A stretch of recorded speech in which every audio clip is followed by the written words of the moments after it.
XIS Maritime Pte Limited.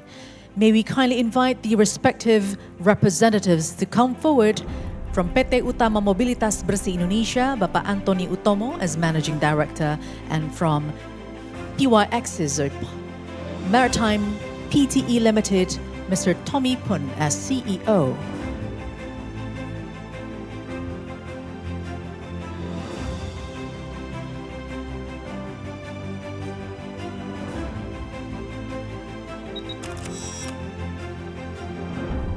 Thank you very much. Thank you for the signing the documents. You may return to your seat. And ladies and gentlemen, may we give a big round of applause for the signing of MOUs and LOI for this very, very important opportunity.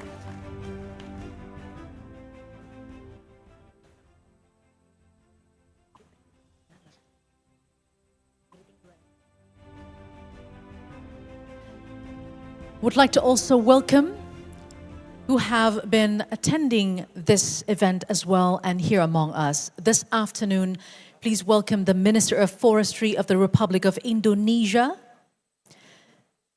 His Excellency Bapak Raja Juli Antony, welcome to you, and also to the Minister of Marine and Fisheries of the Republic of Indonesia, His Excellency Bapak Sakti Wahyu Trenggono. Selamat siang, good afternoon, and welcome as well.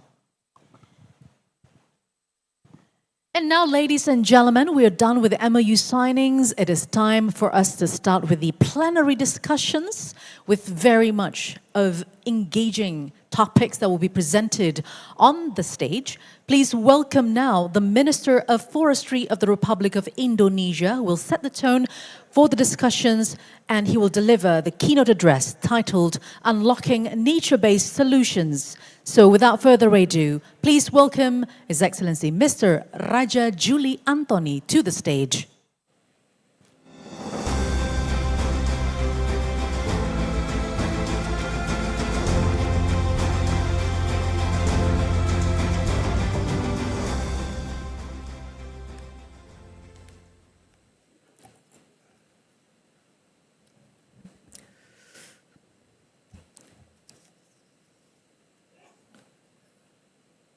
Excellencies, Minister of Marine Affairs and Fisheries, Mas Sakti Wahyu Trenggono,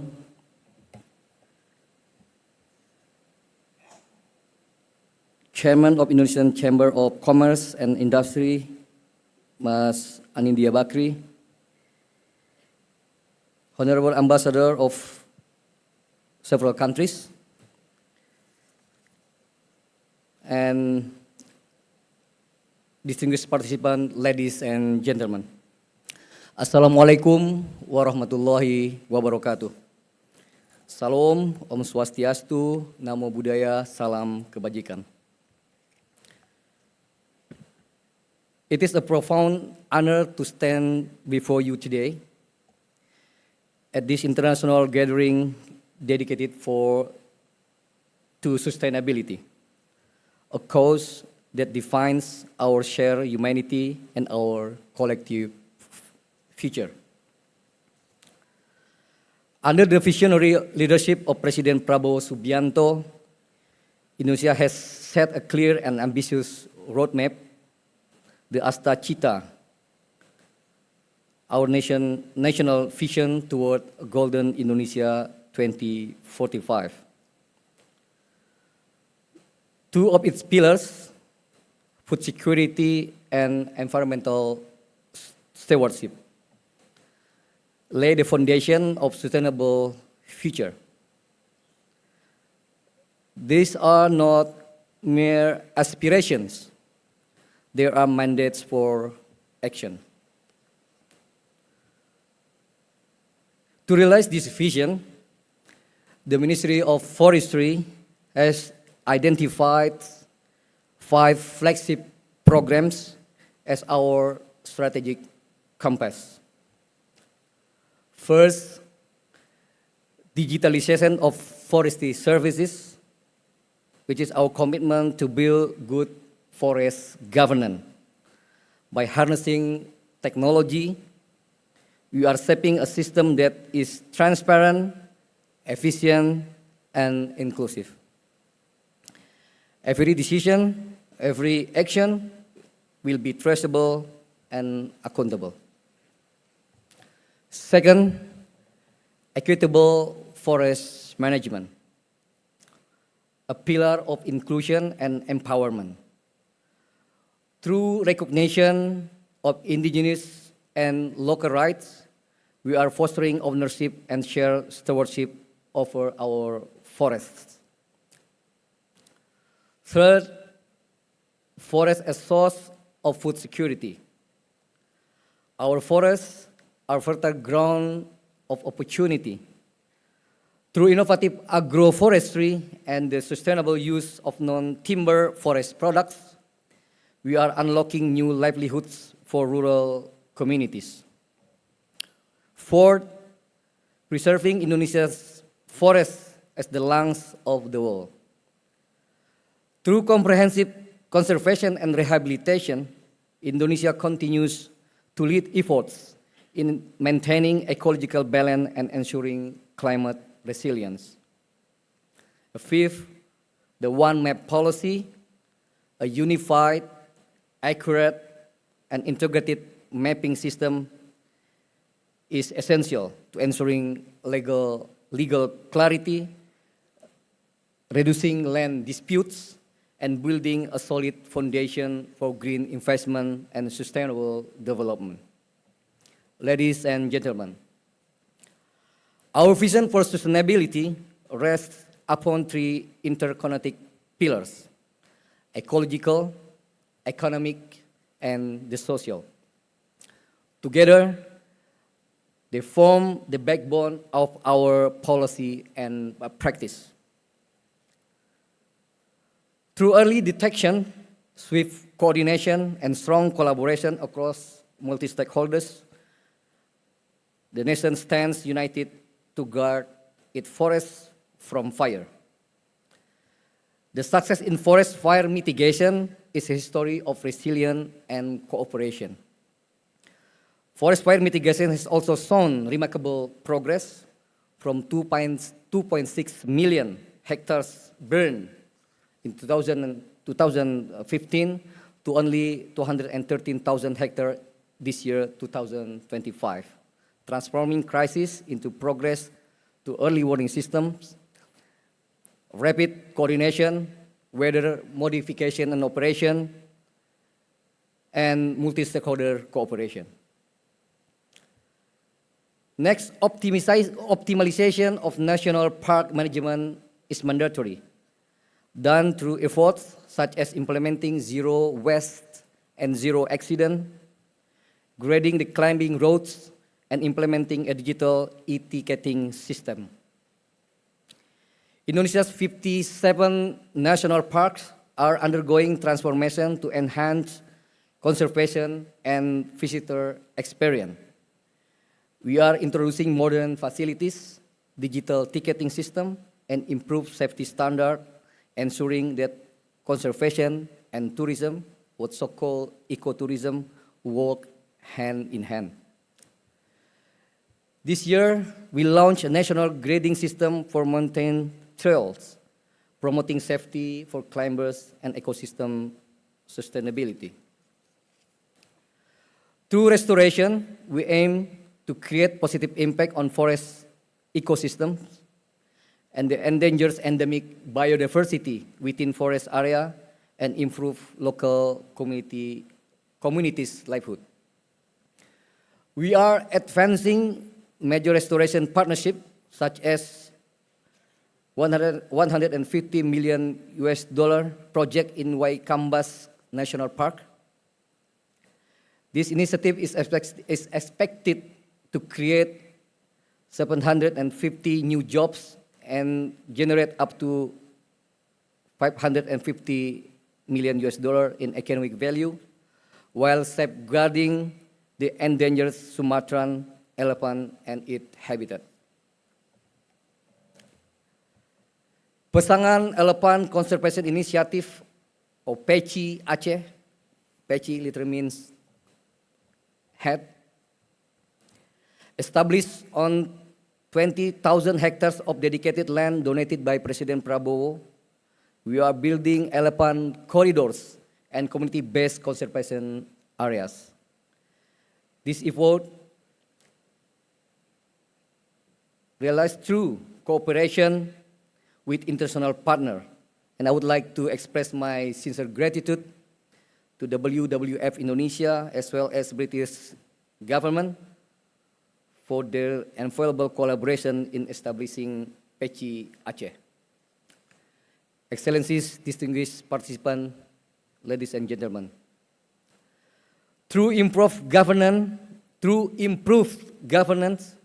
and reform in regulations, we will turn the carbon economic value of forests into new driver of green growth. Indonesia is transforming the carbon economic value of its forests into a new driver of green growth. I would like to emphasize that Indonesia is open the potential of the nature-based solution, not only for carbon reduction activities, but also for carbon removal, such as afforestation, reforestation, and revegetation. We are developing this opportunity in three specific areas, namely social forestry, conservation, and sustainable forest management. Furthermore, President Prabowo has announced a national target of planting 10 million hectares of degraded and critical land. This is a huge undertaking, and it reflects Indonesia's strong political will to restore our ecosystem and enhance our carbon sinks. However, we cannot achieve this alone. We need strong collaboration from the private sector, financial institutions, civil society, and local communities. Together, we can turn forest-based carbon sequestration into real economic value. Our strategy is clear: to build strong, inclusive, and globally connected carbon market ecosystem. Indonesia must ensure clarity of rules, align national MRV standards with global practices, adopt the state-of-the-art technology, attract institutional investors to finance nature-based solution mitigation projects, and aim for interoperability with global carbon markets. Through these key strategies, Indonesia will stand as a world-class hub for sustainable carbon market development. Forests are not just trees, they are our living reservoirs of food, energy, water, sustaining life and the nation's future. Through multi-usaha kehutanan (MUK), multi-purpose forestry business,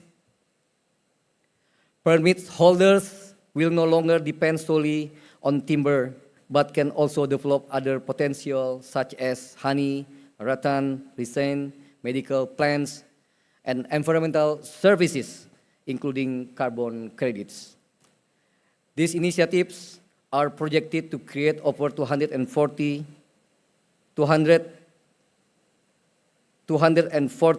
jobs while expanding market access for rural producers. Indonesia energy policy now focuses on bioenergy, particularly sugar palm-based bioethanol, with potential of 24 million kiloliters. This strategic move will advance renewable energy adoption and reduce fuel import by at least 50%. Ladies and gentlemen, social forestry provides access for local communities to manage forest sustainability. Together with Financial Services Authority, OJK, we aim to make social forestry more bankable, enabling access to businesses, credit from financial sector. The social forestry program enables communities to manage forests responsibly under clear legal rights. So far, 8.3 million hectares have been distributed, involving 1.4 million households and creating 5.6 million of green jobs across the nation, a true model of inclusive sustainability. In partnership, again, with OJK, we are integrating social forestry into national green taxonomy, making community-based forest enterprises more bankable and unlocking access to financing. We will accelerate growth at the grassroots levels and create a new era of inclusive green investment. We believe that indigenous people and local communities are the guardian, even the best guardian of our forests, and therefore the recognition needs to be accelerated. Equally important, it is our commitment to recognizing indigenous people and local community as the true guardian of our forests. In March 2025, we established a dedicated task force to accelerate the recognition of customary forests. Under my stewardship, the total area of designated customary forests covers approximately 70,000 hectares. Between 2025 and 2029, we aim to recognize an additional 1.4 million hectares, ensuring that recognition and justice advance in harmony. Distinguished delegate, ladies and gentlemen, today this forum is not merely an event. It is a call to action. And Indonesia stands ready to lead, guided by unwavering spirit of collaboration, solidarity, and shared purpose. Let us join hands to invest in our shared mission to build green economy, conserve nature for the future generations, and empower community to thrive. The forest is not ours to own. It is ours to protect. The future of humanity depends on how we care for our forests today.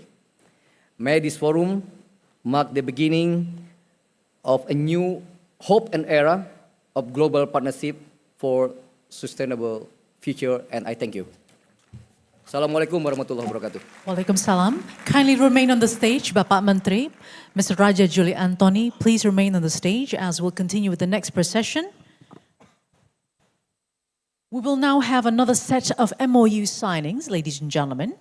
The next MOU, Support for Sustainable Forestry-Related Economic Policy and Investment Programs between the Ministry of Forestry of Indonesia and Kadin, Indonesia. May we kindly invite the respective representatives to come forward. The chairman of Kadin, Indonesia, Mr. Anindya Novian Bakri, to join with Mr. Raja Juli Antony. And to witness this signing as well, please come forward to the stage, Ibu Sinta Kamdani and Bapak Mahfud from Kadin, Indonesia.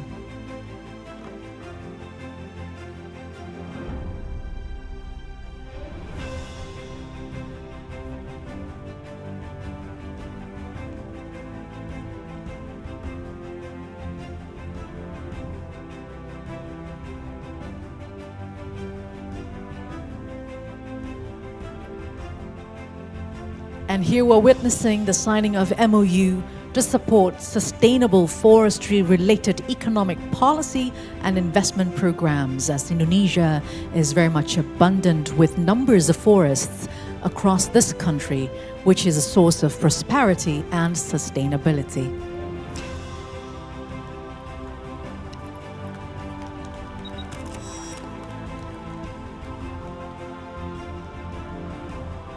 And signatories as well as witnesses kindly remain on the stage. We'll continue with the next MOU signing.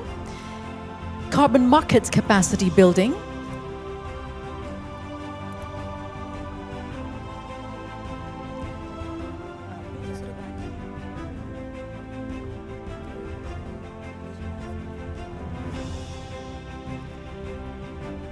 Now the next MOU, carbon markets capacity building between Ministry of Forestry of the Republic of Indonesia with International Emissions Trading Association or IETA.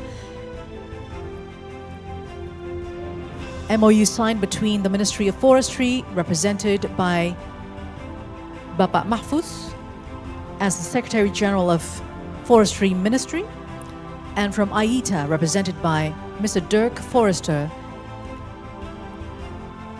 with the initials signed by Bjorn Fonden, International Policy Manager.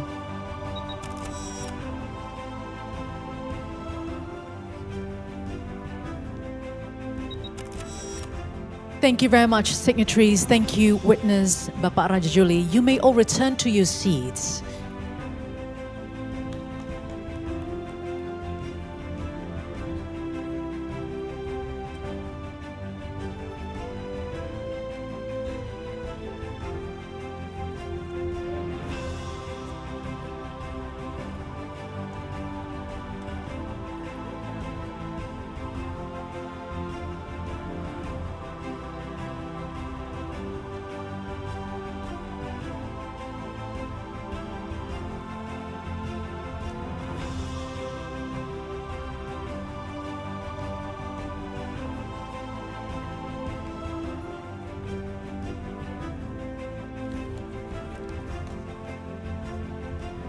And next, ladies and gentlemen, is an MOU between Advanced Sustainable Paper and Packaging Solutions,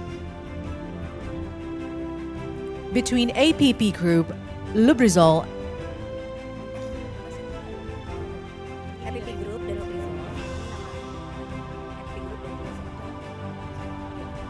an MOU on Advanced Sustainable Paper and Packaging Solutions between APP Group and Lubrizol, signed by the Vice President Asia Pacific of Lubrizol, Mr. Henry Liu, and the Director of APP Group, Mr. Suhendra Wiryadinata, witnessed by Mr. Ganga Nirmal Kumar, Chief Public Affairs and Sustainability Asia Pacific Lubrizol, Mr. Justin Chen, Senior Director Lubrizol Asia Pacific,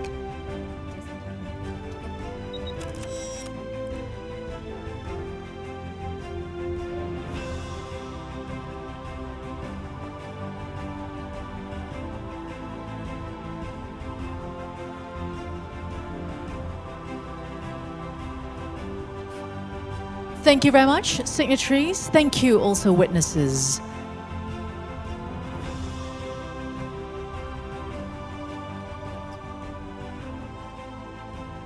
And ladies and gentlemen, as promised, we are going to continue giving the best perspectives on sustainability. And for this time around, would like to invite to the stage His Excellency Mr. Sakti Wahyu Trenggono, the Minister of Marine and Fisheries of the Republic of Indonesia, for the keynote speech.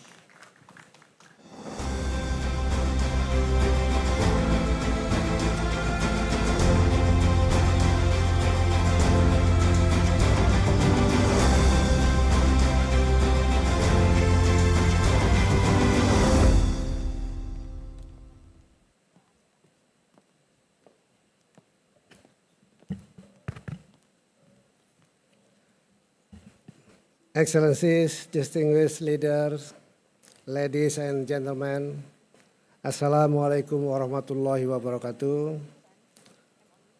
Good afternoon.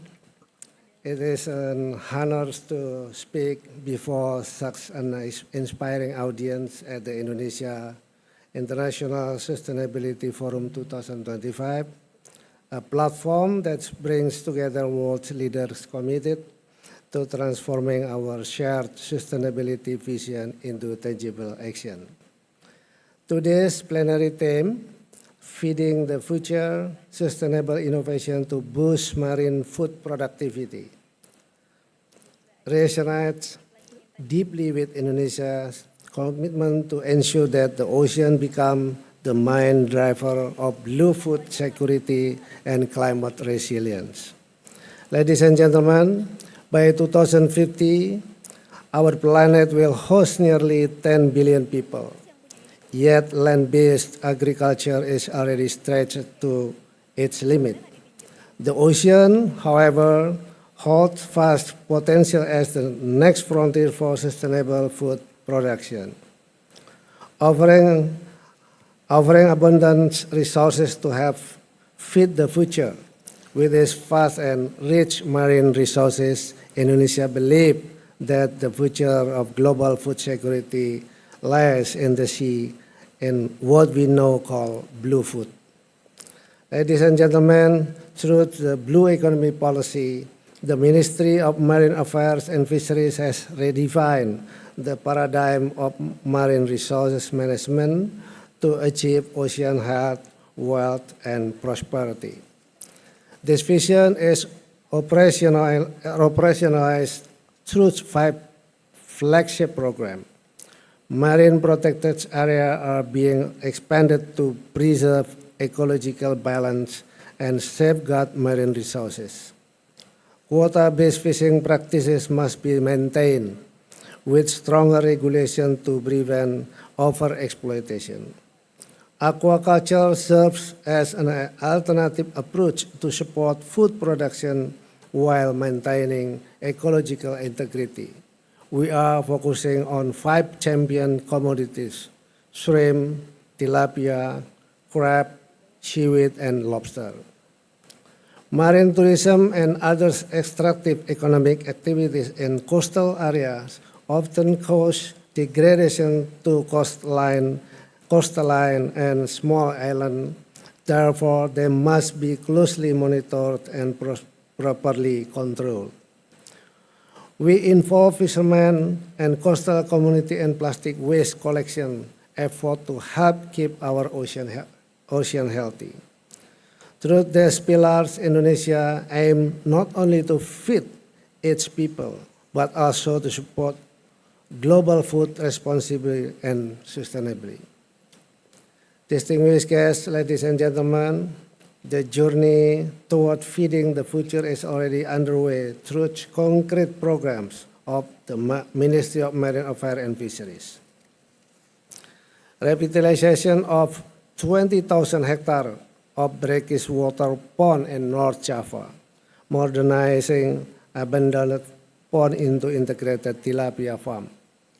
Integrated shrimp farming in Waingapu, East Nusa Tenggara, modernizing into sustainable shrimp farm production. Modernization of fishing vessel, transforming the small-scale fleet, can ensuring every fish catch contribute to traceable, sustainable food supply. National salt production revitalization to strengthen local salt production and to fulfill national salt self-sufficiency. Distinguished guests, ladies and gentlemen, Indonesia is also a potential market with a population of becoming 270 million people, the 4th largest in the world, of which 100 million live in coastal area. Indonesia welcomes partnership that strengthen the global food supply chain from sustainable investment, innovation, research, and knowledge transfer. We believe sustainability must not be an exclusive privilege of development nation. It should be a shared opportunity that connects technology with local wisdom. Thank you. Wassalamualaikum warahmatullahi wabarakatuh.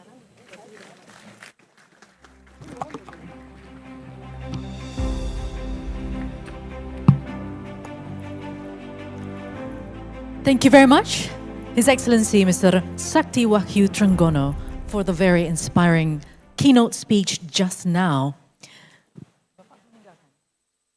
And also would like to thank the Minister for attending this event, and you may continue with your next duty. Once again, thank you very much for the support to ISF 2025.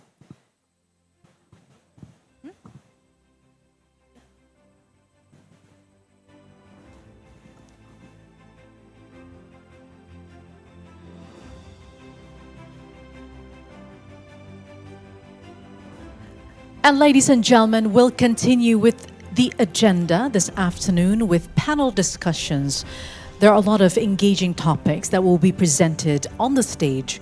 And the very next one will talk about unlocking nature-based solutions, sustainable utilization of land and sea resources. From this panel, we deem to find out what are the emerging trends and innovations that leverage nature-based solutions.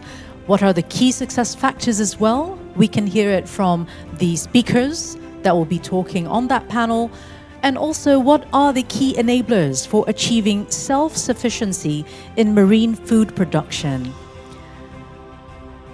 And other topics that will be discussed as well are going to be about unleashing green electricity, capturing the full potential of renewable energy, emission-free mobility, catalyzing the shift to green mobility, enhancing downstreaming, sustainable investment in critical minerals industries, next-generation fuel, scaling biofuels and new molecules to bridge energy transitions,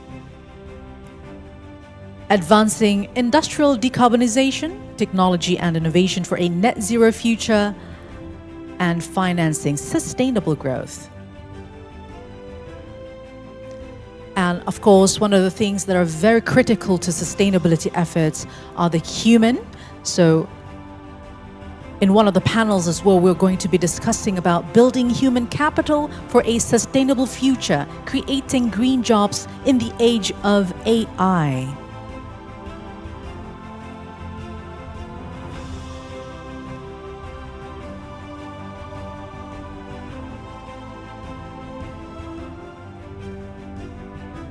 And ladies and gentlemen, we are going to have very, very jam-packed of agenda until this afternoon ends, and also continue tomorrow again in Indonesia International Sustainability Forum 2025. So we do hope that you follow all of our agendas.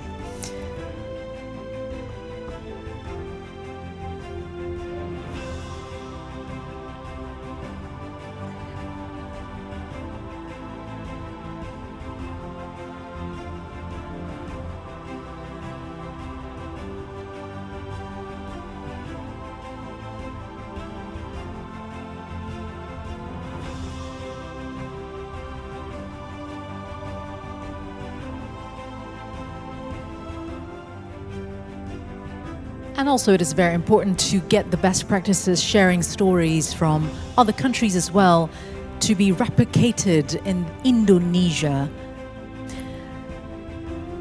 All right, ladies and gentlemen, without further ado, it is time for me to introduce our moderator for this session, Unlocking Nature-Based Solutions, Sustainable Utilization of Land and Sea Resources theme. Let's invite her to the stage.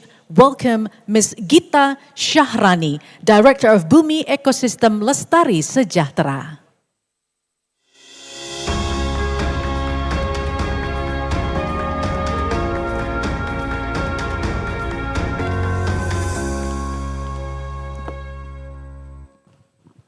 Hi, everyone.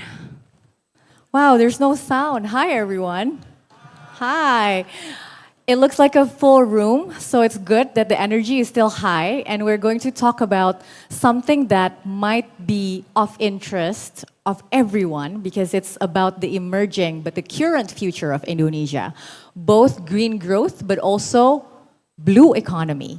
And we are happy, very happy, I'm very happy to actually moderate this panel because we will have a wide range of expertise and also a wide range of perspective coming from finance, carbon, and community on the ground as well as multi-stakeholders dialogue and policy integration. So without further ado, I will be calling the panelists one by one. And please give your biggest round of applause for the first speaker for today, Jan Yoshioka, the Vice President of Sustainable Finance, Asia Pacific Region for Conservation International. Welcome, Jan.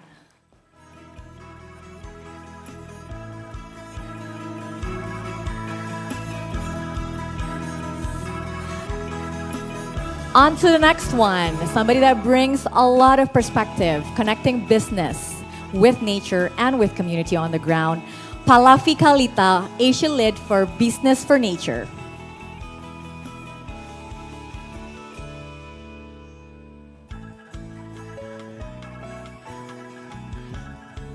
We will also be joined by Bjorn Fonden, International Policy Manager, APAC Lead, International Emission Trading Association, or AITA, who just stepped off the stage actually after signing his MOU with the government of Indonesia. So welcome, Bjorn. Another big round of applause for the Chief Sustainability Officer from DBS, Helga Munkel.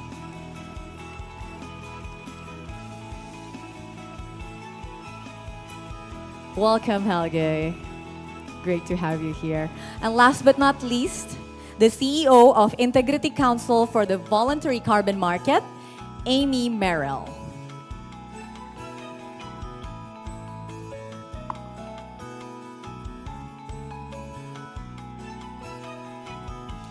All right, so everybody ready? Comfortable? Yes? Okay. I'd like to actually begin this panel by setting the context and to make sure that we are on the same page when talking about the current and the future growth of Indonesia that respects nature but also respect people and the community on the ground.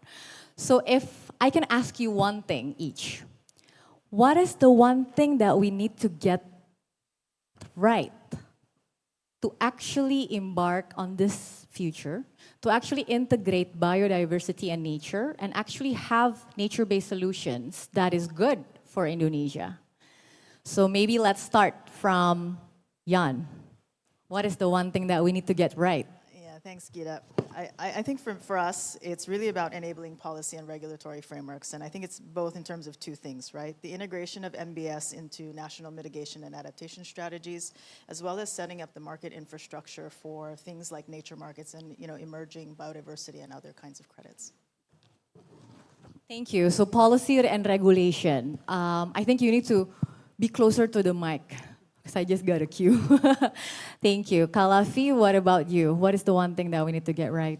I think aligning on nature and climate policies, because nature-based solutions receive only a fraction of the global climate finance available, despite it perhaps being one of the most cost-effective, no-regret strategies for abating greenhouse gas emissions, restoring biodiversity, and also building the resilience of communities. Thank you. So not only the policy needs to be there, it needs to also be aligned with what actually works on the ground. Bjorn, any perspective from you? The one thing that we need to get right? Yes, terima kasih, and I just also want to say thank you, and thank you for the opportunity to be here, and of course to His Excellency Minister Raja Juli for signing the MOU with AITA. We represent around 300 plus companies globally active in carbon markets who stand ready to invest in nature-based solutions, particularly in Indonesia. So if I would say one message, it would be unlock the opportunities of international carbon markets. And I commend the government of Indonesia's efforts of doing so. And I think during the panel, I hope we can dive into the enabling environment that needs to be developed for businesses and investors to really come alive in Indonesia for nature-based solutions. Thank you. We will be digging deeper about that as well, especially with the opportunities, but the needs to balance also, right? Helge, what about you? What's the one thing from your perspective? Thanks first and foremost for having me. Getting the economics right.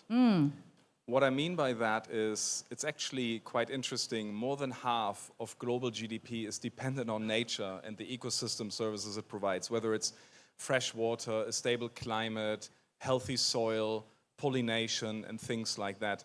Yet we haven't really accomplished associating a financial value for these ecosystems. We take them for granted, we like them for free, but actually we need to allocate a financial value to them. Thank you. getting the economic right begins with actually looking at it as something that is valuable. I completely agree. Amy, your thoughts?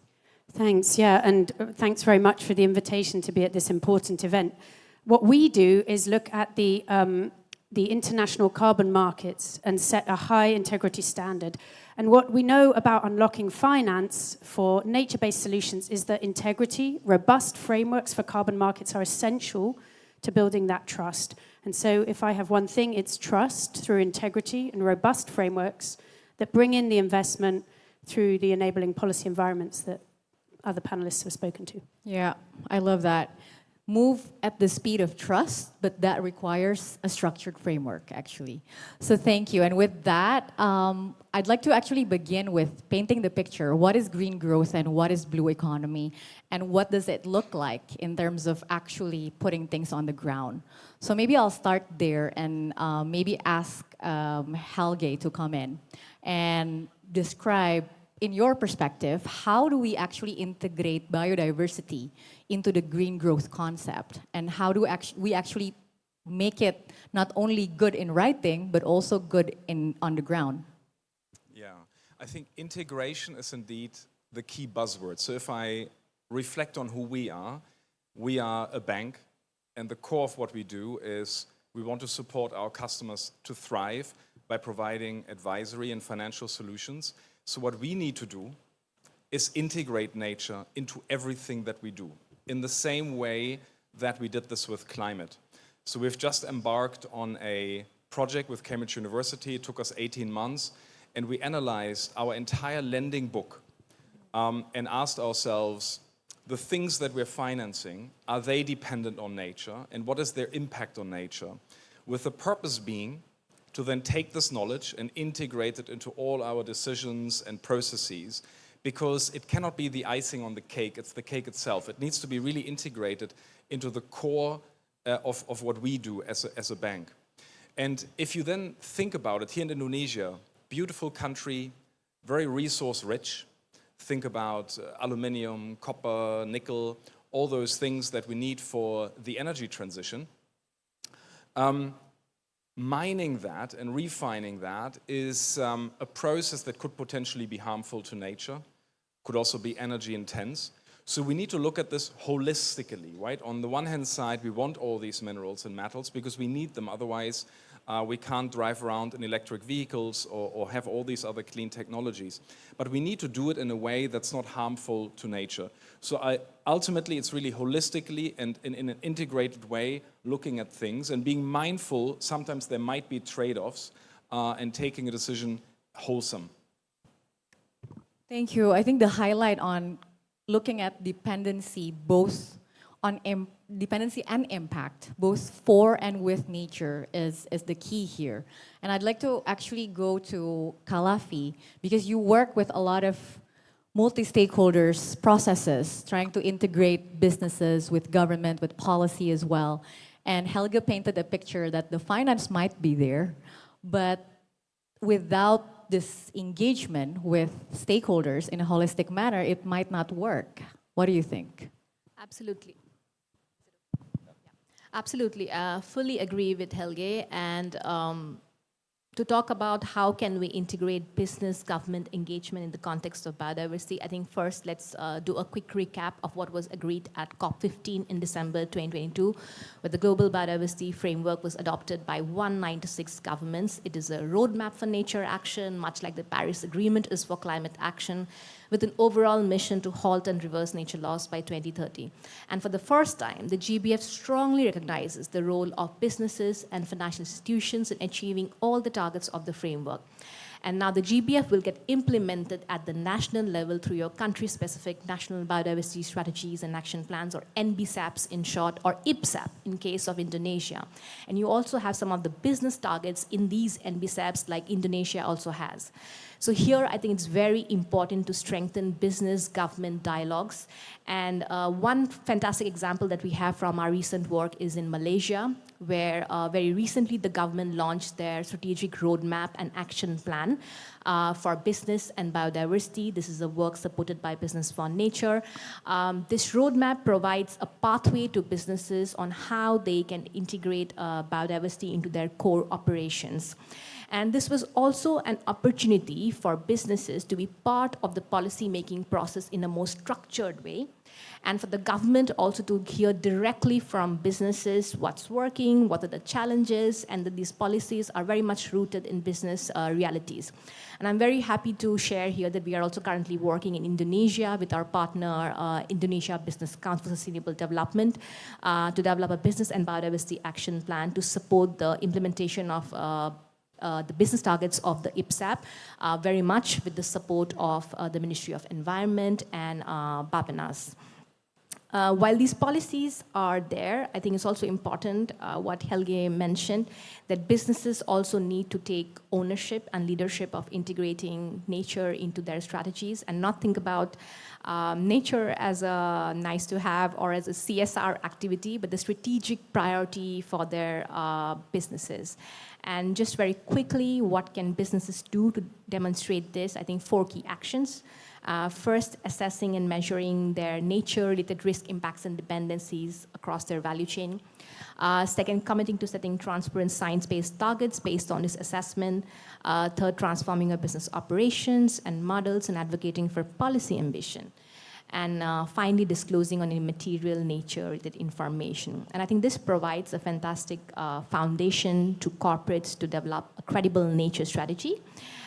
Just very quickly, in this context, I want to also mention a campaign which we had launched in November 2023 called It's Now for Nature, which encourages companies to develop and publish ambitious nature strategies to demonstrate their commitment on nature action. Thanks. Thank you for mentioning the It's Now for Nature as well, because that opens a lot of segue for different conversation in Indonesia, not only for businesses in a larger scale, but hopefully also businesses that are still growing. It might be small and medium, but they do have this opportunity to grow into larger player across the country. And I'd like to actually go into more in-depth conversation on the blue economy side. We've heard about the green growth and how biodiversity and nature should be put at the center from Helge and Kalafi. But I'd like to go to Jan and basically ask your opinion about the blue economy side and how at the end there are different trends. I know that you've signed your MOU as well today on one particular sector. I'm wondering what is it that Indonesia need to look out for in terms of trend and how as a country we should position ourselves so that we can take the best opportunity that we can get. Yeah, thanks for the question, Gita. I think it's really exciting for us to be having this conversation in Indonesia. As many in the room know, Indonesia, with respect to its blue economy, it's the largest within the ASEAN region. And I think with a lot of the policy drivers in terms of the blue economy plan and strategy, and some of the work that's been done more recently through this administration to promote things like downstreaming, which we heard in the keynote speech, these are all sort of very strong enabling conditions and signals to the private sector about what this could look like. You know, 2 of the opportunities that we see for Indonesia specifically with respect to nature-based solutions are 1, in terms of blue carbon, right? Indonesia is home to 20% of the world's mangroves, 17% of its overall blue carbon, potential globally. And we think that there's opportunities to make this happen. I think the minister who spoke right before this was talking about looking at the use of abandoned and perhaps even active aquaculture ponds. In terms of mangrove restoration, we have been seeing sort of an interest amongst the private sector to be able to utilize sort of these assets, right, these abandoned assets for mangrove restoration, but not solely at the expense of business productivity. CI, Conservation International, together with our partners Conservasi Indonesia, have been pioneering with the private sector, including startups here in Indonesia like Jala, to be able to develop and implement models such as climate smart shrimp, which really are trying to couple sustainable intensification of shrimp farming through technology alongside mangrove restoration. So it's really thinking about how do we address sort of the barriers to productivity within shrimp farms to make available lands, even in areas sort of set aside for concessions for aquaculture, to be able to sort of have both a nature positive and a livelihood positive type model. I think the second thing for us, CI through our CI Ventures Impact Investment Fund has had a strong focus on Indonesia over the past year in terms of looking at companies that are creating nature positive outcomes in the blue economy. Seaweed and sort of particularly on downstreaming and really thinking about how to move Indonesia from sort of a major exporter of primarily raw, dried, and semi-refined materials into really high value, value-added products, right? And having that sort of technology, that innovation, and that processing capacity be within Indonesia is certainly, an area of focus for us, as evidenced by our new MOU signing with Standard Chartered, Apindo, and Conservasi Indonesia. Yeah, thank you so much for that. And it's music to my ear, because Indonesia as a country, our long-term development plan, aside from the IPSAP roadmap that we also issued, have had this term called bioeconomy. And the center of bioeconomy is basically integrating the green, the blue, and the circular, but focusing on what you just mentioned, which is value-added product that is enabling us to look at biodiversity and nature differently, but also giving opportunities for innovators and entrepreneurs from Indonesia to actually thrive in this ecosystem. Now, we've talked about the green, the blue, and now we need to go back to Amy's point, actually. Moving in the speed of trust and creating a structure that enables this trust to actually grow also.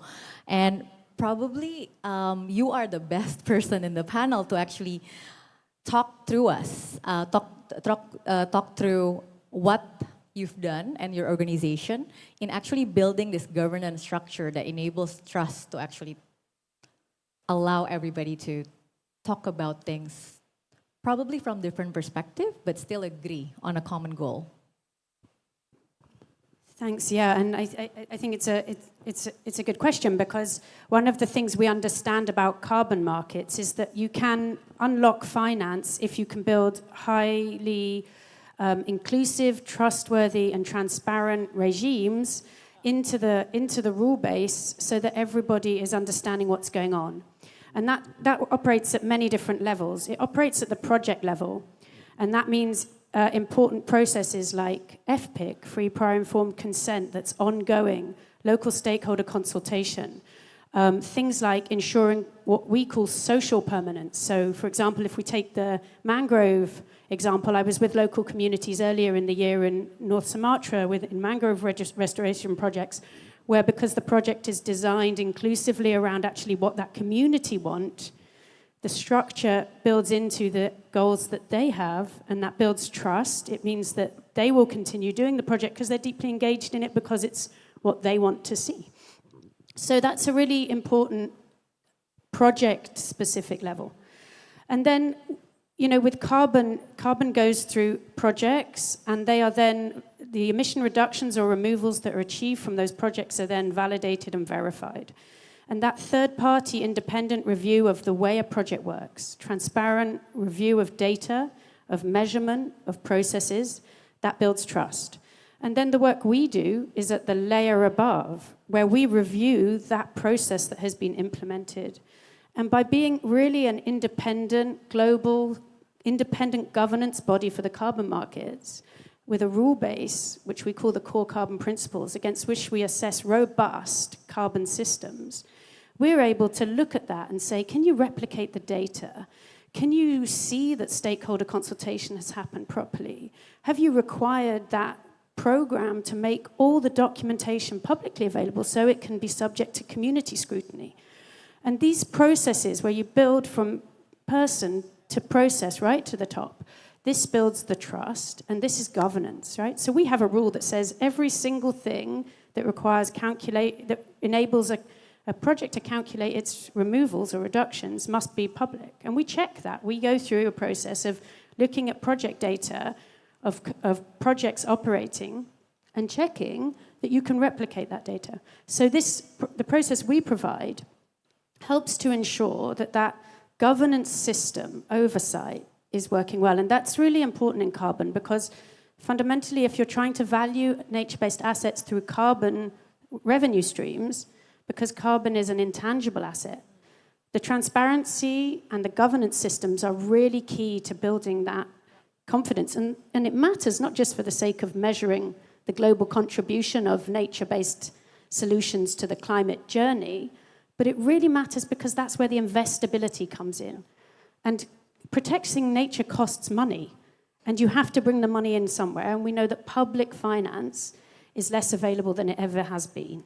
So private finance is carbon finance, and so just going through that high integrity system of the core carbon principles helps attract that finance, and we're seeing that that's the trend that is being developed.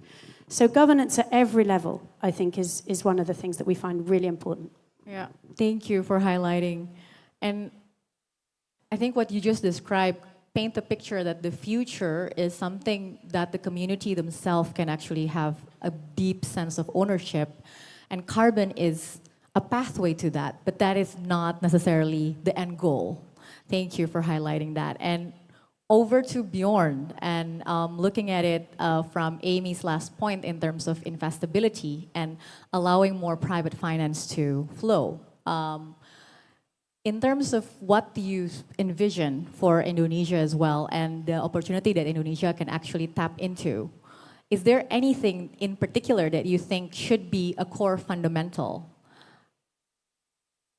Sure, thank you very much. So first of all, I would like to agree with Amy and as Aita, we've been supporting, of course, the work of the ICVCM and the core carbon principles to build trust in this market. I also see around me in the room many fellow colleagues working in this space. So I'm not going to explain how to develop a project in detail because I believe we have the experts in the room with us. But I think what is important to note is that we are now entering a new era of carbon markets. We are no longer in the past era where carbon markets are unregulated and not governed by the national governments in the countries where the projects and carbon credits are being generated. What this means is both a challenge and an opportunity. I just came back from Ethiopia, from China, from Malaysia. Every government in the world right now struggles in understanding how to regulate, how to govern carbon markets and carbon projects to make sure that the financing that is flowing to these projects is real, it's viable, and it follows the integrity principles outlined by the ICVCM and Article 6 of the Paris Agreement. So for Indonesia government in particular, there is a need to update and understand the regulations that have been provided under the UNFCCC level, so at the international level, pull them down to the national level and think about how do we establish the necessary processes for authorizing and approving projects, for recording and tracking transactions, for sharing benefits with local communities and indigenous peoples. And then, of course, at the final level is the local communities and the developers that are working directly with them. So throughout this system, we have to work together as businesses, as governments, as civil society to enable this finance to flow. And I think, just as a final point, we have seen some bad carbon projects in the past. If you look at the real estate market, you will also see that sometimes a house is not what it's supposed to be, right? A real estate broker is not selling the house that they promised you to deliver. That does not mean the market is completely broken. It means we need to address the systemic risks in that market. And unfortunately, we will continue seeing some bad apples. And as a governance system, we have to address those bad actors and support the trust for those who are really doing the right and the good thing. Great analogy. I'm going to steal that.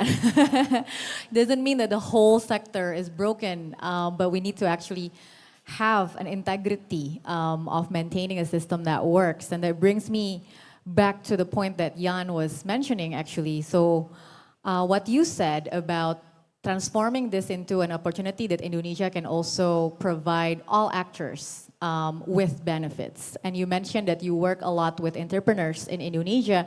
And I'm curious to your perspective about what Amy and Bjorn have just alluded in terms of carbon, looking at it as a tool and a pathway for growth, but at the same time, do you think it will provide the right type of opportunities for the actors that is within the value chain that you just described? Will it actually help entrepreneurs that are innovating with products on the ground, for example?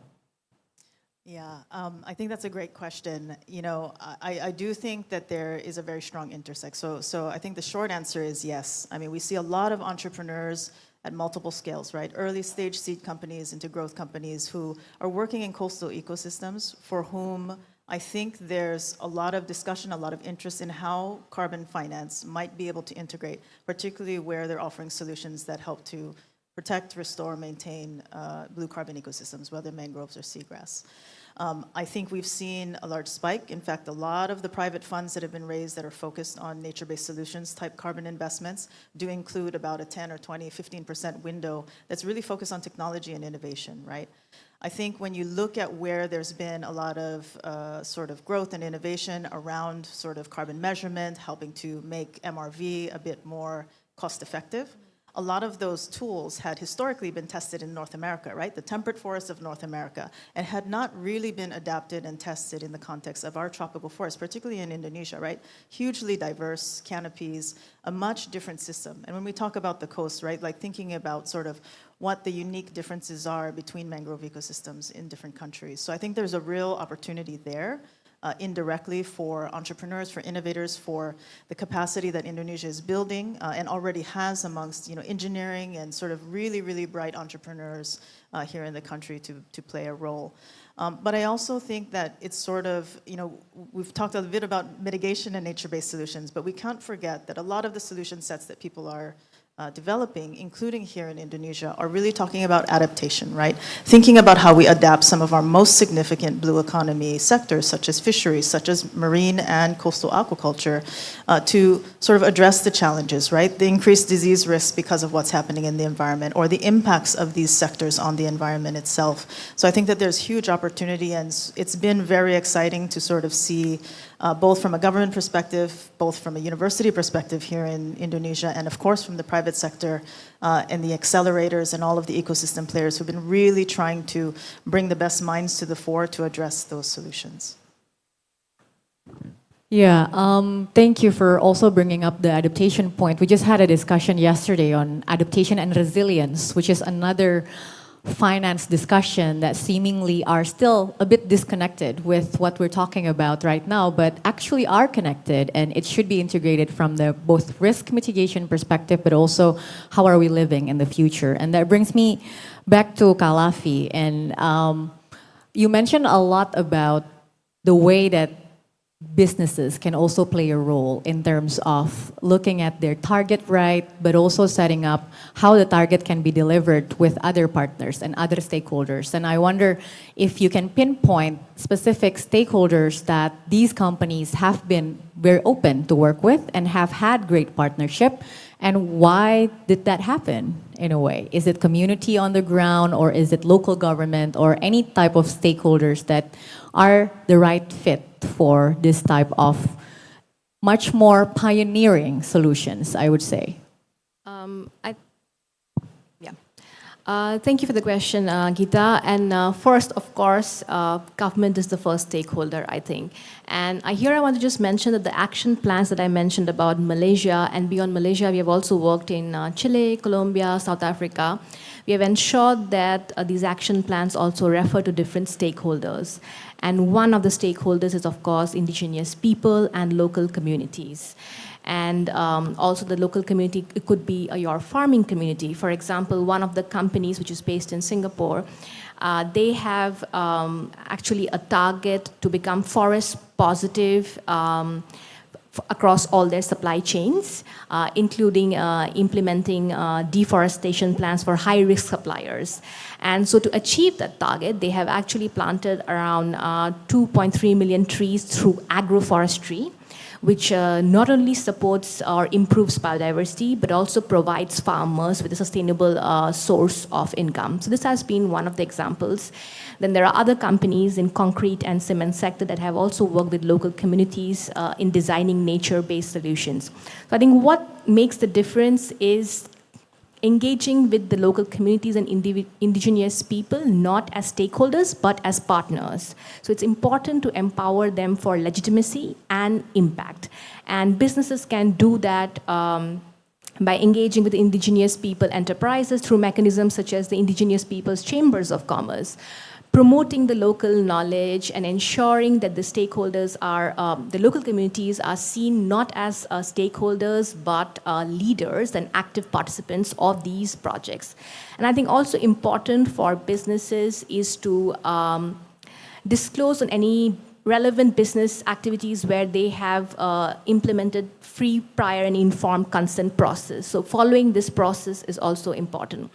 And I think here, again, all of these are interlinked. Again, the role of government, once again, comes in. So where it's important with the nature-based solutions governance process, you include the indigenous people, the local community voices for design and governance. And also, for example, designing policies which avoids, minimizes, and compensates for any unintended negative impacts on local communities, building capacity and training of local community workers, and also expanding the available finance to indigenous people and local communities. For example, we have now COP30 next month, and I hope that parties will expand their overall finance to IPLCs, including at least 30% of nature-based solutions finance going to projects led by IPLCs.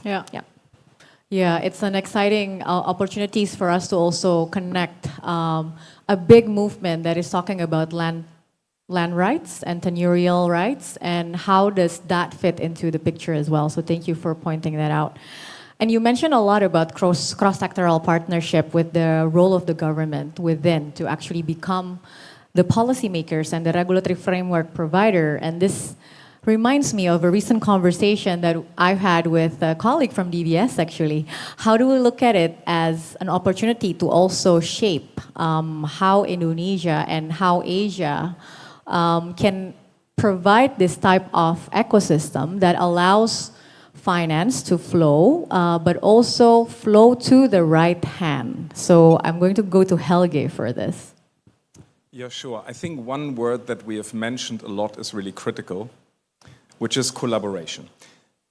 In simple terms, these challenges are all quite significant. So we are all accountable, we are all responsible, but no one can do it alone. So the simple concept is what we do here. Get everyone into a room. So you have policymakers, regulators, the private sector, finance, think tanks, services providers, standard setters, everyone into a room and jointly really work on these issues. Finance is very often not necessarily the bottleneck, which might not sound intuitive. But very often we need to really get everyone into the room. When I was in London, I was quite intrigued. We talked a lot about the biodiversity net gain policy. It's a new policy implemented in 2024, where, for example, if you build a larger real estate asset, you actually have to increase biodiversity either at that asset site or somewhere else by 10%. It's very new. Let's see whether it works. A bit early to judge. But the point is the ecosystem comes together and there are enabling pieces like policies and regulations that ultimately allow private sector action and then finance to flow. So that's critical, collaboration. I repeat that I don't actually think that we have a lack of capital. What we do have is a very significant risk-return challenge. So how do we indeed challenge the capital into the right solutions? And we actually, also good news, already have many of the tools we need. So we talked a lot about carbon markets, right? Everybody talked about carbon markets here. I remember DBS is a founding shareholder of CIX, which is a global carbon market and exchange. And already a few years ago, we conducted an auction for Delta Blue, which is one of the largest mangrove projects in Pakistan. And the price was a significant premium over other carbon credits, precisely because it had social co-benefits, It actually protected the natural habitat and so on and so forth. So there is a product. How do we now scale this? Rinse and repeat, rinse and repeat. And the good work on establishing trust and so on makes me hopeful that we can do this. We also work as an ecosystem right now on what we call transition credits. It's a new form, has actually never existed, of carbon credits, which arise out of the early shutdown of coal and the replacement of coal with renewable energy. And we ultimately want to blend transition credits into the capital stack. So the logic is always the same, that you need different forms of capital that have different return requirements. Here, another buzzword that you will hear a lot is blended finance. As a banker, we've known this product for decades. Nothing new. Here in Indonesia, we recently financed a major water project which actually supports clean drinking water for about 2 million residents in Jakarta and the surrounding townships. And that was a blended finance structure. So there was commercial capital in there, provided MDBs, DFIs, and so on. But how do we do this at scale? Rinse and repeat, rinse and repeat. In Singapore, we just established a government-sponsored platform which we call FAST-P, Financing Asia's Transition Partnership. And there was a first fund launch. And the idea is to create a platform which, despite the fact that the assets we are financing, they're all unique, all very different, we create investment opportunities which are a little bit standardized to really be able to scale this. So that is the critical challenge. How do we overcome risk-return challenges? The products are there, carbon markets, blended finance, but as an ecosystem, can we create the enabling environment to really scale this at speed? Yeah, I love how it touched into a point that when we're building an ecosystem, it's not only de-risking one company at a time, it's actually de-risking the entire ecosystem. It requires much more what Kalafi and Jan both was mentioning, but also Amy, looking at these different pieces and how can all actors that allows the ecosystem to grow get the financing that they need in the form that they need as well. So I'm going to go to Amy actually. In the work that you've done in terms of looking at it from a governance and a structure perspective, have you seen a model that allows us to actually identify things that way, looking at it as an ecosystem? So for example, if you see a project, then how can all actors in the FPIC process also recognize the benefit from their perspective, regardless whether they're policymakers, young entrepreneurs, local fishermen, but this is something that is being discussed when conducting the planning. Yeah, thanks. So let me just talk about our self-led, hosted Indigenous Peoples and Local Communities Engagement Forum, which we channel finance and support to from our own funding, and it's a self-led forum of individual representatives of different Indigenous peoples groups who work together on what they think are the priority areas for Indigenous and local community engagement in carbon markets. And they've recently come out with their priority areas. And those are the areas that they will be working on in the next 2 years around bringing the Indigenous view to the carbon markets to the place where it belongs.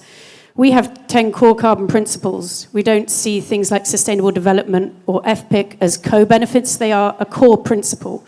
And that's really essential to us building trust in this market so it can scale investment. So our Indigenous Peoples and Local Communities Engagement Forum comprises ecopreneurs, people who are running projects, designing projects. And maybe I'll talk about two of the things that they're doing that are perhaps really central to the way that we need to reorient the carbon markets to build it into a model that really values nature and the stewards of nature in a way that works in the longer term. So, for example, historically, the carbon markets don't understand the concepts of traditional ecological knowledge, right? It's a very sort of specific approach to measurement that hasn't traditionally known how to harness traditional ecological knowledge. And that's a real barrier to intergenerational knowledge being used in carbon markets by ecopreneurs amongst Indigenous peoples and local communities. So they're working on that. And they're doing a whole load of work around bringing understanding of traditional ecological knowledge into the carbon markets, which, that goes hand in hand with understandings about how nature is protected, conserved, and rehabilitated. The other thing they are doing is taking a self-strengthening approach to the work they do and helping other communities and other indigenous peoples who want to set up carbon projects that they operate, that they run, to have the skills they need to be able to do that and engage with the carbon market, other actors in a way that is led from that process. So, when we talk about an inclusive carbon market, it's really from that understanding that there are fundamentals that historically may not have been in the market, that need to be in the market for it to scale credibly, right? I mean, nature-based carbon assets are very long-term. They're very long-term, 60 years and onwards. To build projects that actually can maintain the stock and last and be resilient and change community lives, you have to go right back to the people who do the work. You can't just say, okay, we're going to put a fence around this. It fundamentally doesn't hold for the length of time that it needs to. So I think really just taking that centrality of inclusive engagement and driving carbon projects from where they belong and where they should start brings that trust. And I think this is, 2/3 of the indigenous peoples in the world are in Asia, right? This is the place where that journey will be the strongest. And we're really pleased to be supporting it and working alongside others to really build out a long-term vision for sustainable finance in this region. Yeah, lots of food for thoughts there.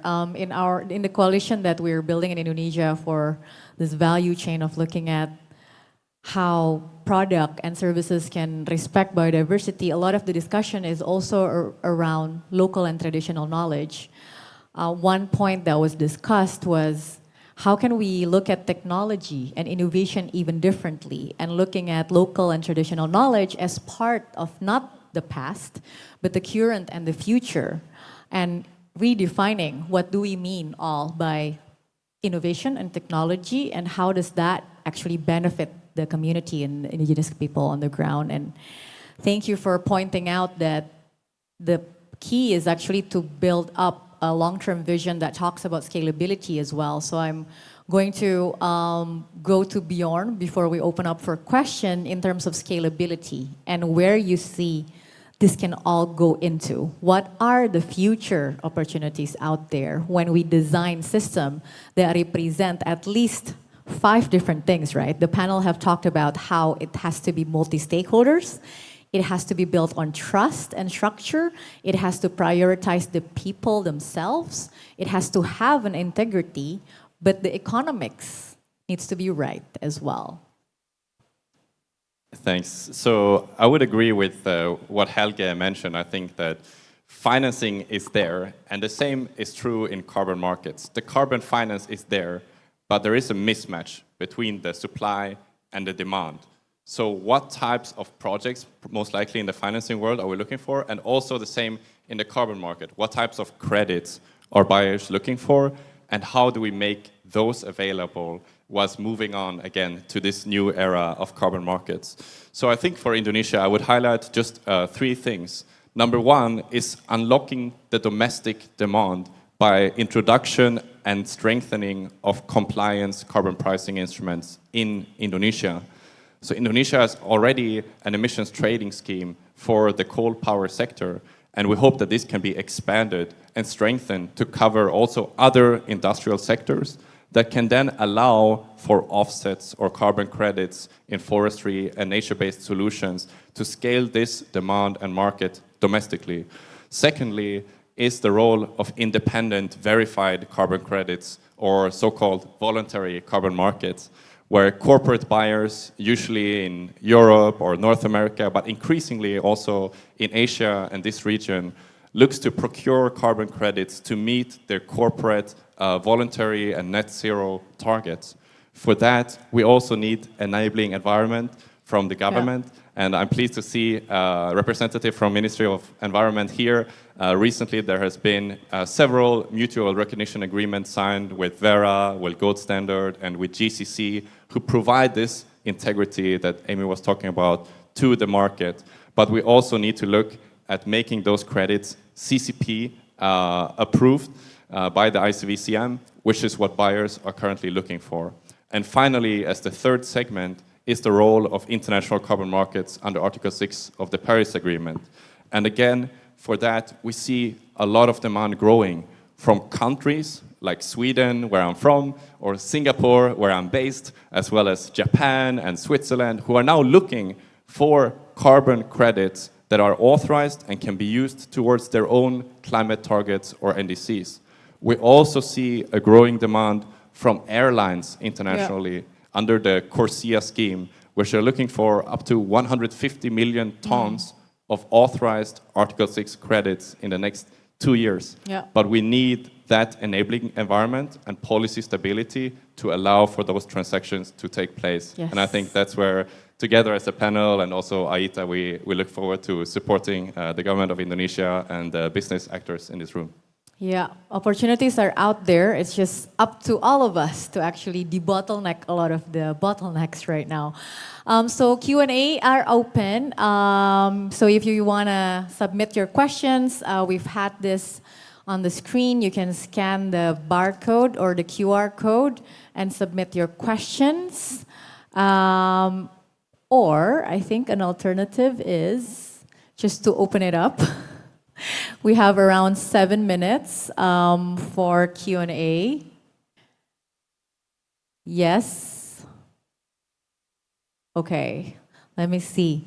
If we can get the questions that are submitted, I'm going to just quickly check my phone whether they queue me some questions that have been submitted before I open it up to the floor.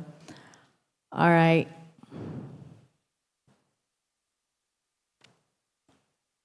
No? No? All right. Let's open it up to the floor then. Yes? Any of you wants to ask to the panelists? Please raise your hand and maybe a microphone is going to come and get you there. Yeah, raise of hand. No? I think it's a bit of an intimidating room also, right? Everyone is very scared. It's a large room, so you don't want to kind of chime in. Also, I think we didn't get enough coffee after the lunch. So yeah, it was a good lunch. But just checking to the committee as well. Are we going to get the questions up on the screen? Yes? Yes? No?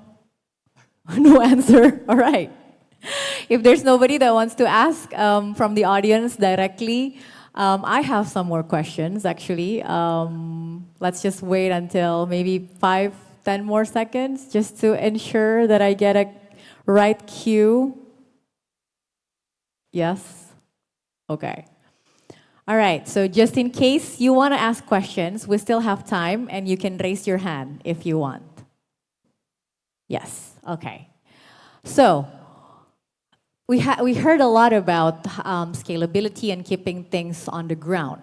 But those are two, I think, polar opposites sometimes. It's like holding tension, right? You want to be intentional about everything, but you also want to make sure that it's scalable. So I think I'd like to allow all of the panelists to maybe wrap it up in terms of how do we hold this tension? How do we look at this as something that is scalable and makes us all excited about this is the future growth and the future economy, while at the same time really be hard on, consistent on maintaining who gets the benefit is the right ones. So maybe something on that as your closeout as well. Maybe starting with Amy. Thanks, and it's a great way to close because it's exactly things like the work that Indonesian ministries are doing to create enabling environments, as well as really holistic, comprehensive standards like the core carbon principles that resolve what you call that tension between scale and really well-designed projects that take a moment at the stakeholder level. Because what we know is that if you can get enabling regulation and consistent, stable signals and well-designed projects, that finance, as Bjorn said, is ready to flow. Yeah? And so for me, it's really an exciting moment because we have that ability now to see the region thrive in really high-integrity carbon projects. Thank you. I think the word to highlight there is high integrity. How do you maintain integrity? Because it's not only good for the projects, it's actually good for the community and nature. And, well, it's good for the finance part as well. The price will be good. Helge, over to you. How do we hold this tension while be optimistic that we can actually do it? I'm definitely optimistic, and it's simply going to build on Amy, because Amy set the stage on what we need to do, and for finance, there's actually not necessarily a tension. So the things that we want to finance, whether it's the blue economy, the green economy, and so on, all unique projects where we need to do a lot of groundwork, which was very, very articulately covered here by my panelists. The investment opportunities, so we translate this into investment opportunities. We can standardize those such that not each and every time an investor goes to Indonesia and wants to invest, he needs to completely re-look at this again. So it's not necessarily a tension. We just need to be smart how we translate all these unique products that we want to finance, projects, into rather standardized financing instruments. That's the whole magic, which we're also trying to accomplish with this Fast P in Singapore that I mentioned. Thank you. And I agree in terms of looking at it, not necessarily as tension, but actually as an opportunity to actually channel it right.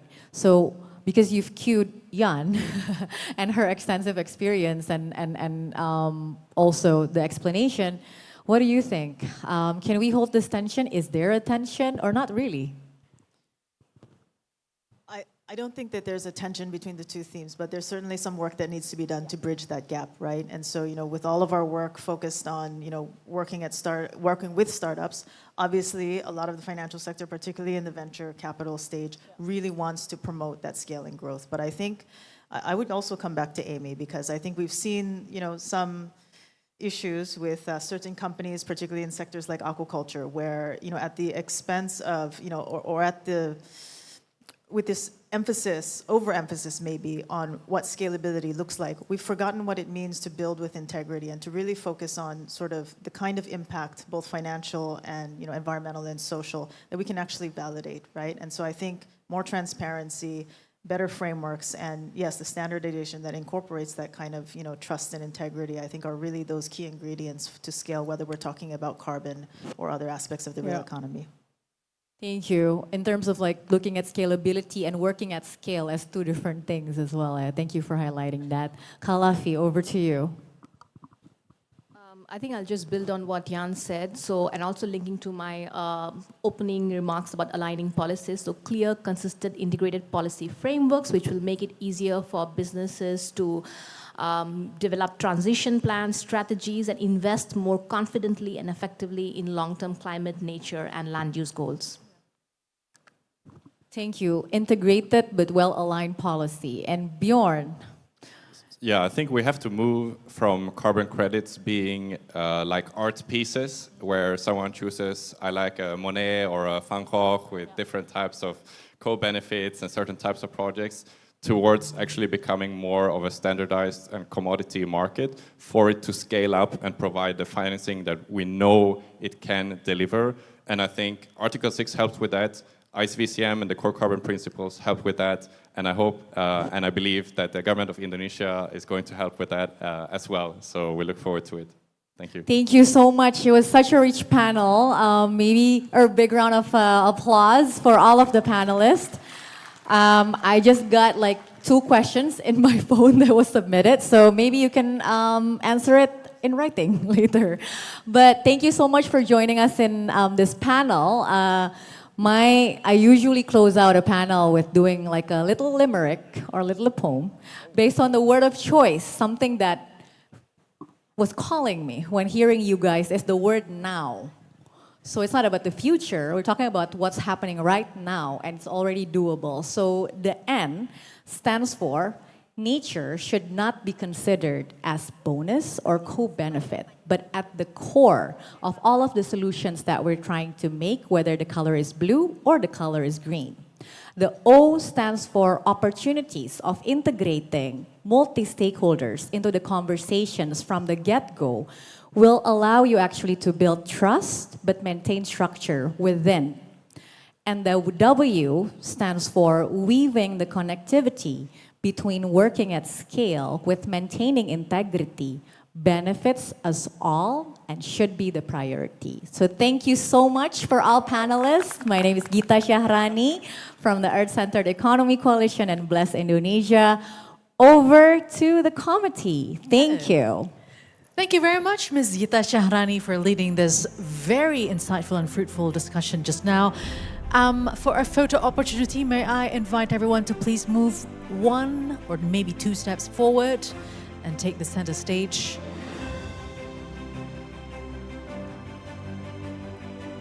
Very nice key takeaways. Hopefully we'll remember all that and try to do that into actions as well. We found out about the emerging trends, innovations on how to leverage nature-based solution and the success factors as well.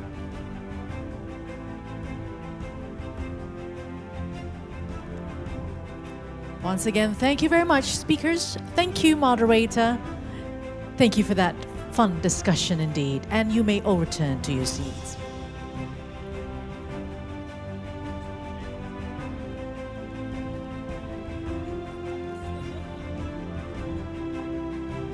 So just now we covered about the nature-based solution, and before, earlier today, we also talked about water, security and agriculture.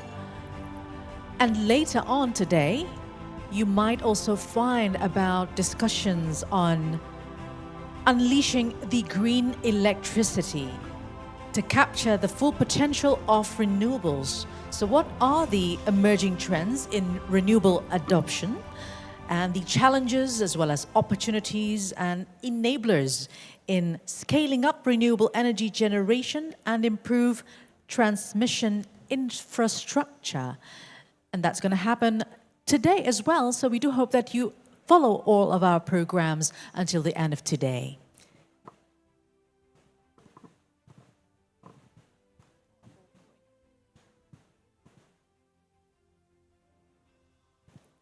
And ladies and gentlemen, before we continue, we would like to present to you a video about Indonesia International Sustainability Forum 2025.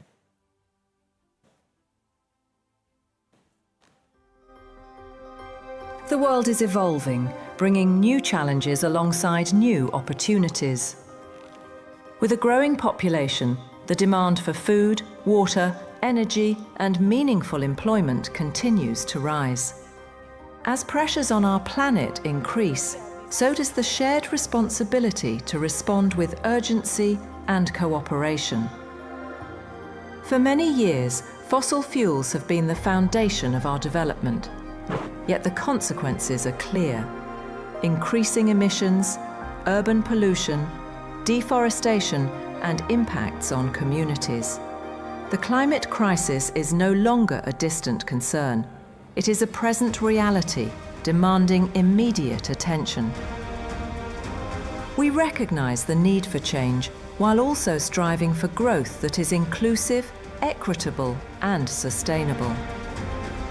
Across the archipelago, Indonesia is undergoing transformation. With strong determination, the nation is embracing a new era of sustainable development. President Prabowo reaffirmed Indonesia's commitment to building a sustainable, inclusive, and resilient future. We are committed to meeting our 2015 Paris Agreement obligations. We aim to achieve net zero emission by 2060, and we are very confident we can achieve net zero emission much earlier. We aim to reforest more than 12 million hectares of degraded forest, to reduce forest degradation, to empower local communities with quality green jobs for the future.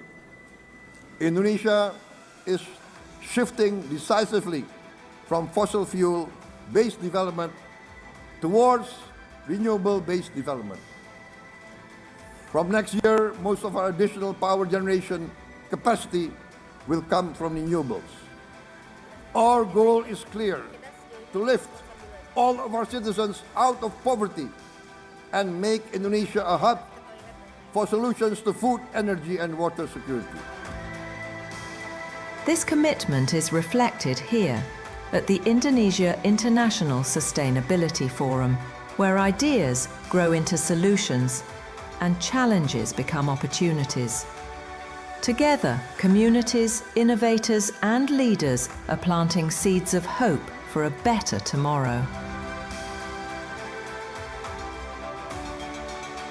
Every seed we plant today is a promise for tomorrow, because the future is something we build together for the next generation. So, ladies and gentlemen, that was a video about Indonesia International Sustainability Forum. This year, it has been a forum to mark Indonesia's seriousness to forward with its sustainability agenda. And here, all of us are the stakeholders for that. So hopefully all discussions that are taking place in this room will not stay only as discussions, but will be put into actions.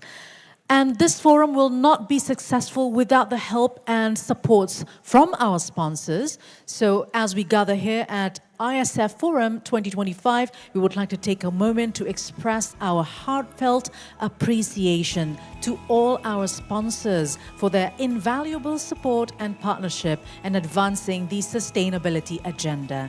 Our sincere gratitude goes to our platinum sponsors, Sinarmas and PT Pertamina Persero. Thank you very much for your support. And also, we extend our appreciation to our gold sponsor, PT Astra International Tbk. And next to our silver sponsors, Standard Chartered Bank, Lubrizol, Vale Base Metals, April Group, and PT Freeport Indonesia. Thank you for your continued commitment and collaboration. And of course, to our bronze sponsors, DBS Bank, PT BYD Motor Indonesia, PT Bank HSBC Indonesia, Siemens Energy, PT Bank Rakyat Indonesia Persero Tbk, Achwa Power Global Service LLC, PT Bank Mandiri Persero, Chandra Asri Pacific, PT Bank Negara Indonesia Persero, Mind ID, PT Medco Energi International Tbk, PT Alamitri Power Indonesia, PT TBS Energi Utama Tbk, and PT PLN Persero. So those are our bronze sponsors. And last, we thank you as well for the support from PT Pupuk Indonesia, Siam Cement Group, Mind ID, Bank Syariah Indonesia, Telkom Indonesia, Indonesia Financial Group, and Burrito Renewables Energy.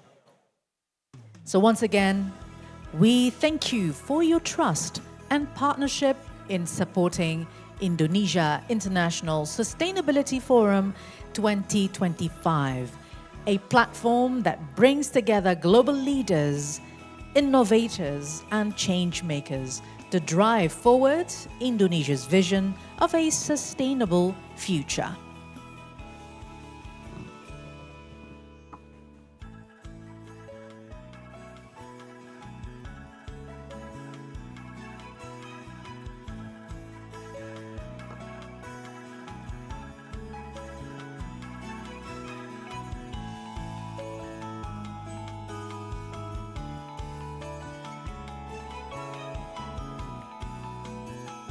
ISF 2025 serves as a platform to bring together all stakeholders. So from the discussions that we have today and tomorrow, may we can connect the dots of what to do in terms of sustainability efforts. And other than panel discussions, we'll also have keynote speeches that are also very, very inspiring. So we do hope that everyone enjoy today's and tomorrow's program.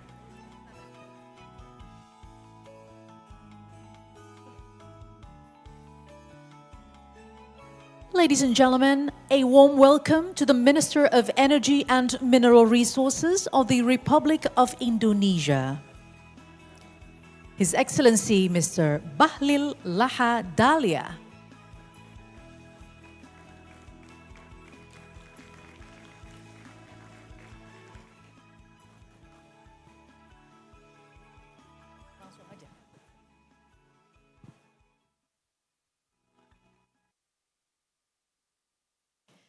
Once again, Bapak Bahlil Lahadalia, thank you very much for attending. We know that you have just arrived, but then, ladies and gentlemen, allow me to invite the Minister. So without further ado, here is a keynote speech from the Minister of Energy and Mineral Resources of the Republic of Indonesia, His Excellency Mr. Bahlil Lahadalia.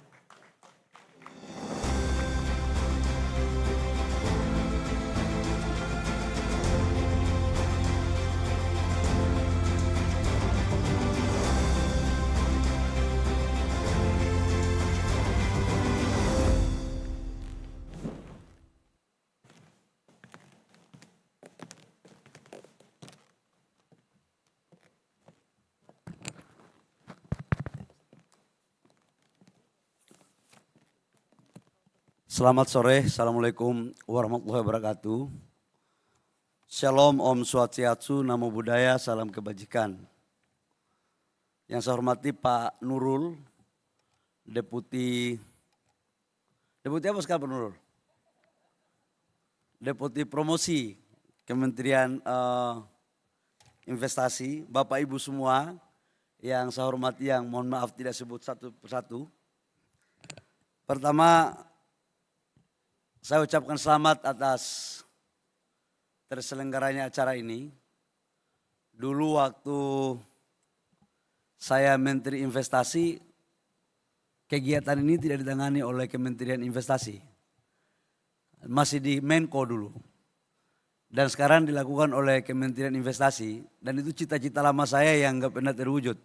Karena itu saya berikan apresiasi kepada Menteri Investasi sekarang, yang jauh lebih baik daripada saya, untuk membuat acara ini.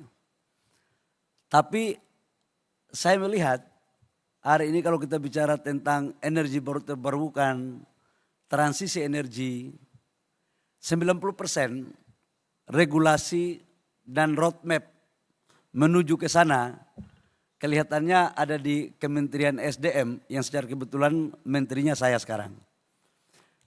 Jadi saya ternyata Pak Nurul tidak ditakdirkan untuk membuat acara ini, tapi saya ditakdirkan untuk mewarnai isi, substansi daripada acara ini. Karena itu izinkan saya untuk mencoba sharing dengan teman-teman pelaku terkait dengan apa yang akan Indonesia lakukan ke depan.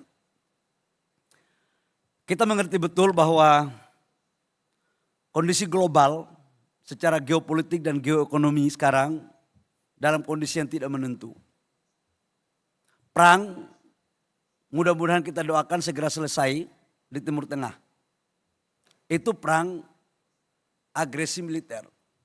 Perang dagang, tidak ada satu pakar ekonomi pun yang dapat meramalkan kapan berakhir. Di saat bersamaan, banyak inkonsistensi negara-negara dalam menjaga komitmen, khususnya Paris Agreement tentang penurunan emisi dan transisi energi. Beberapa negara yang menginisiasi untuk membuat roadmap dunia menurunkan emisi dan kita memakai energi baru terbarukan, mulai sekarang rasanya ada yang semangat, tapi ada juga semangatnya udah mulai luntur. Karena mereka tahu betul tentang keunggulan komparatif daripada masing-masing negaranya. Bahkan Amerika yang salah satu negara menginisiasi untuk Paris Agreement itu mulai keluar.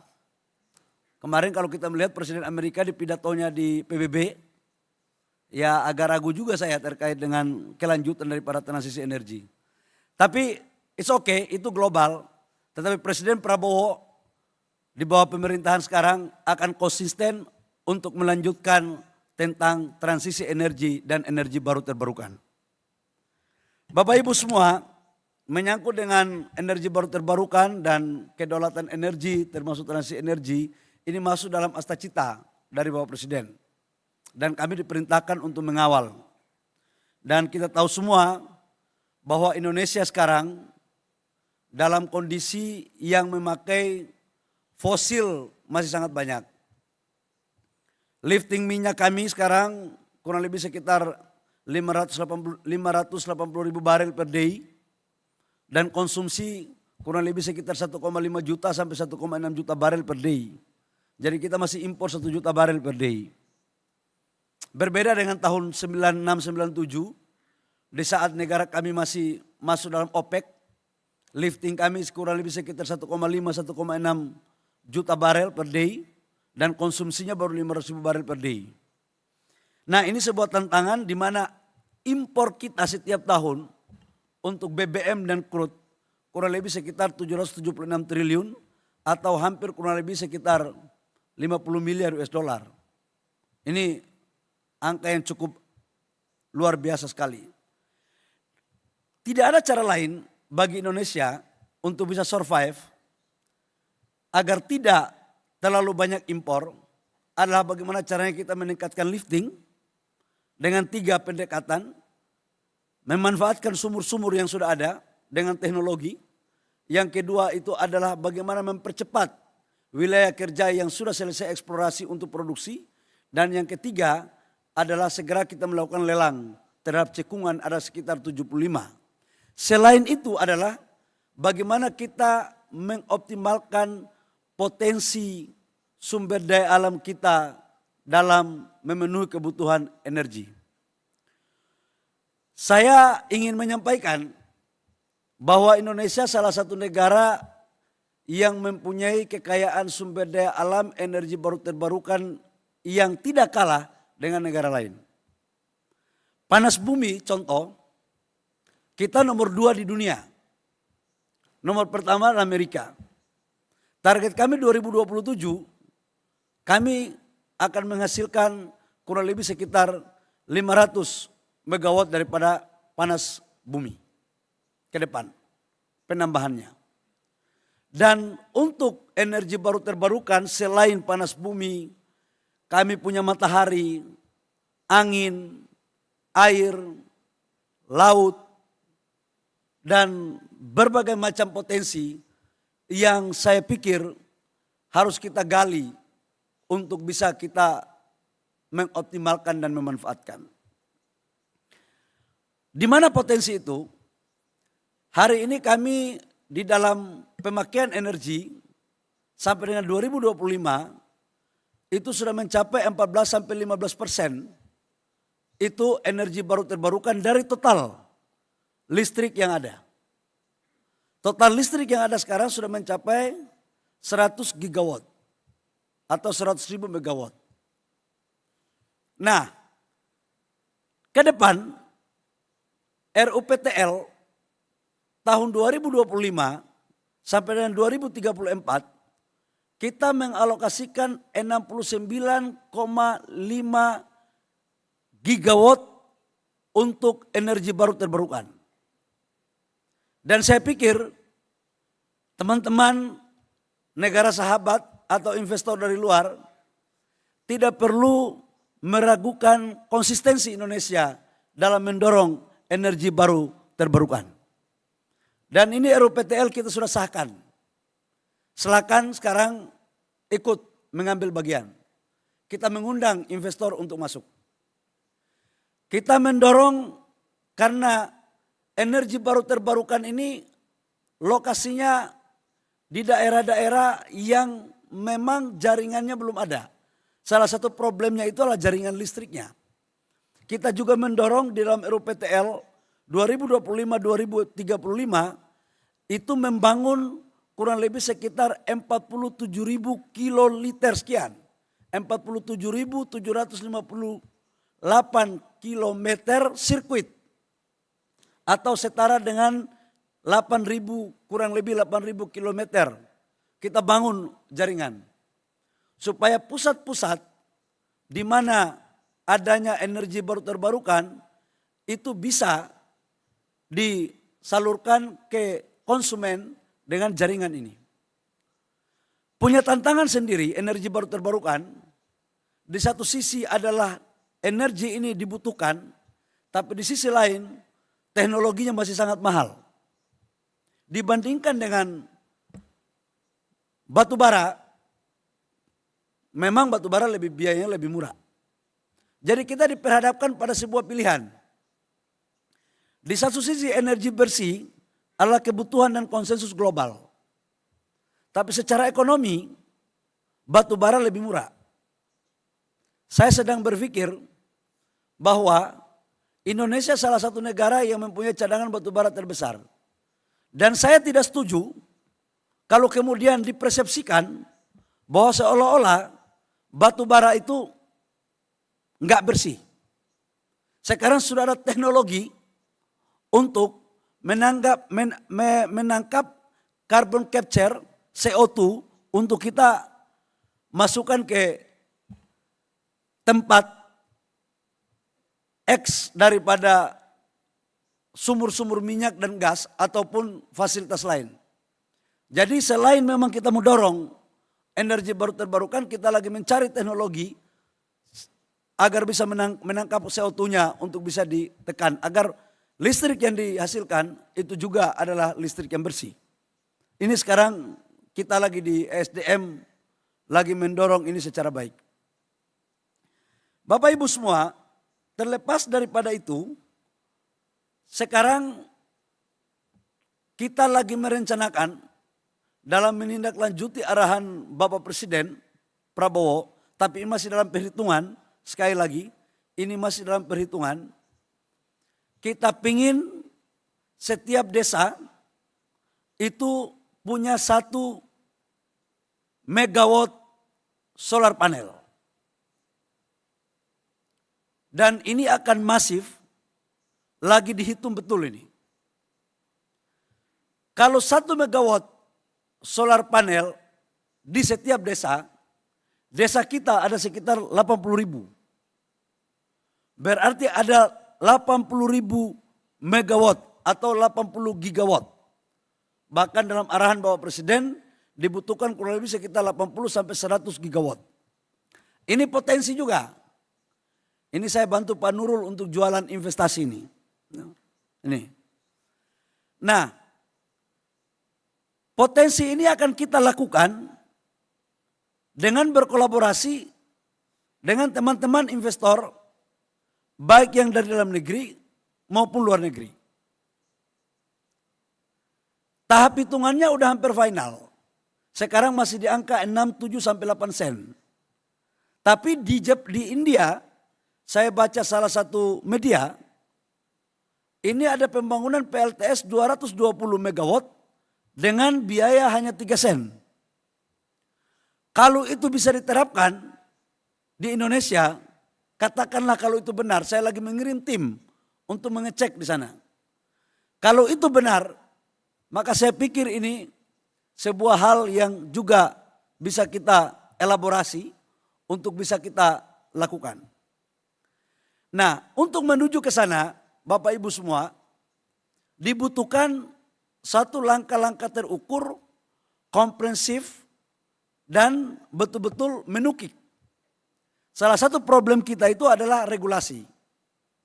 Nah, kita sekarang sedang melakukan regulasi yang cepat, yang ramah investasi, yang bisa kita eksekusi, dan tidak membuat berbelit-belit.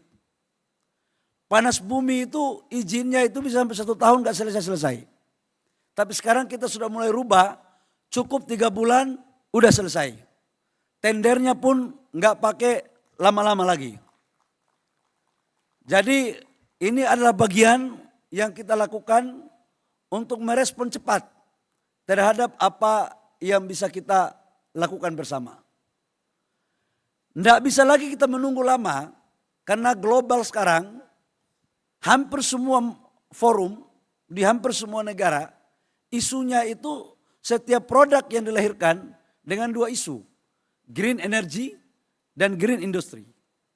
Dan produk-produk yang dilahirkan dari energi baru terbarukan punya nilai jual di pasar yang jauh lebih tinggi ketimbang memakai fosil. Dan fosil ini tidak akan bertahan lama. Tidak akan bertahan lama dan Indonesia berkomitmen untuk net zero emission pada tahun 2060. Dan ini sesuatu yang harus dilakukan. Nah, kaitannya dengan itu, kita juga membuka diri untuk melakukan ekspor listrik. Kemarin saya di Singapura sudah menandatangani MOU dengan kementerian di Singapura untuk melakukan ekspor listrik. Sudah barang tentu ekspor listrik ini saling menguntungkan. Jangan ada satu negara yang merasa lebih hebat daripada negara lain. Kita saling membutuhkan. Jangan ada satu dua pengusaha kongko-kongko, kong-kali-kong, kemudian mengatur negara lain. Tidak boleh. Saya sudah sampaikan kepada Singapura, saya kirim, kami siap pemerintah atas arahan Bapak Presiden mengirim energi baru terbarukan, tapi juga harus ada manfaat untuk Indonesia. Dan kita sudah tanda tangan MOU, kesepakatannya sebentar lagi terjadi. Kita akan bangun kawasan industri bersama di daerah Batam, Karimun, Bintang, dan kita ekspor listrik ke sana dengan saling menghargai izin dan regulasi di masing-masing negara dan harga. Jadi teman-teman pengusaha, saya menyampaikan agar masuklah ke loket yang pas. Kalau kepala sakit, kalau perut sakit, datang ke dokter umum. Kalau jantung sakit, datang ke dokter jantung. Jangan sakit kepala, datang ke yang bukan dokter ahlinya. Nah, itu nanti sesat jalan. Dan ini saya sedang rapikan. Cara-cara lama saya pikir sudah harus kita akhiri. Kita masuk babak baru untuk perbaikan internal Indonesia dan global pada umumnya. Ini penting saya sampaikan, jangan sampai ada kesan Menteri SDM enggak terbuka. Saya terbuka, tapi tertib pada aturan main yang ada di negara kami. Tertib pada regulasi. Jangan tidak berdasarkan regulasi. Saya pikir ini Bapak Ibu semua, peluangnya kita buka secara baik. Dan apa yang bisa kita lakukan bersama, kita lakukan. Dan yakinlah bahwa Indonesia akan terus konsisten untuk mendorong kepada energi baru terbarukan dengan penyesuaian terhadap berbagai regulasi untuk memudahkan agar apa yang direncanakan bisa dieksekusi secara baik. Demikian, terima kasih. Wabillahi taufiq wal hidayah. Wassalamualaikum warahmatullahi wabarakatuh. Shalom dan salam sejahtera untuk kita semua. Waalaikumsalam warahmatullahi wabarakatuh. Terima kasih banyak Bapak Bahlil Lahadalia, Menteri Energi dan Sumber Daya Mineral Republik Indonesia untuk keynote speech-nya yang memaparkan tadi bagaimana roadmap Indonesia ke depan sesuai dengan apa yang diaspirasikan oleh Presiden Prabowo Subianto. Indonesia is phasing out from fossil fuels into renewable energies, and it has been done in work. And also the Ministry of Energy and Mineral Resources has laid out its roadmap ahead as well. So thank you once again, Minister of Energy and Mineral Resources, Mr. Bahlil Lahadalia. We thank you as well for your support and presence in the forum of ISF 2025.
All right, ladies and gentlemen, I hope everyone is still in an uplifted mood and energy as well to continue with our next agenda.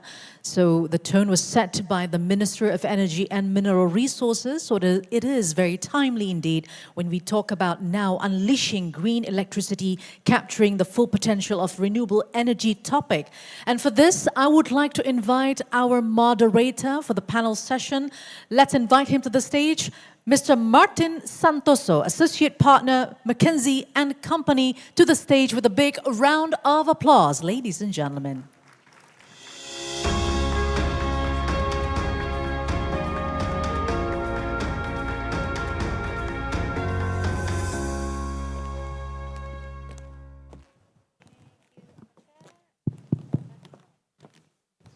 Good afternoon, distinguished guests, ladies and gentlemen. My name is Martin Santoso, Associate Partner from McKinsey & Company.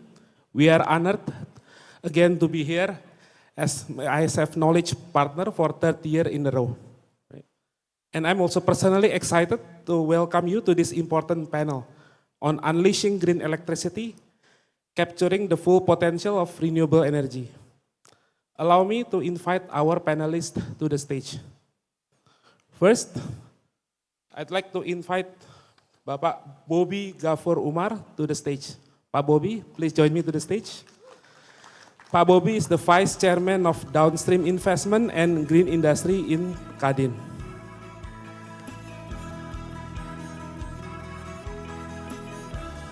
Thank you, Pak Bobby. Second, would like to invite Toru Yoshioka. Toru, please join us in the stage.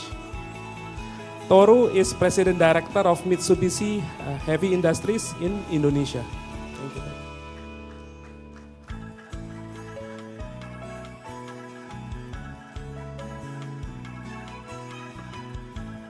Third, would like to invite Pak Eka Satria to the stage. Pak Eka, please join us. Pak Eka is the President Director and CEO of PT Medco Energy International Tbk.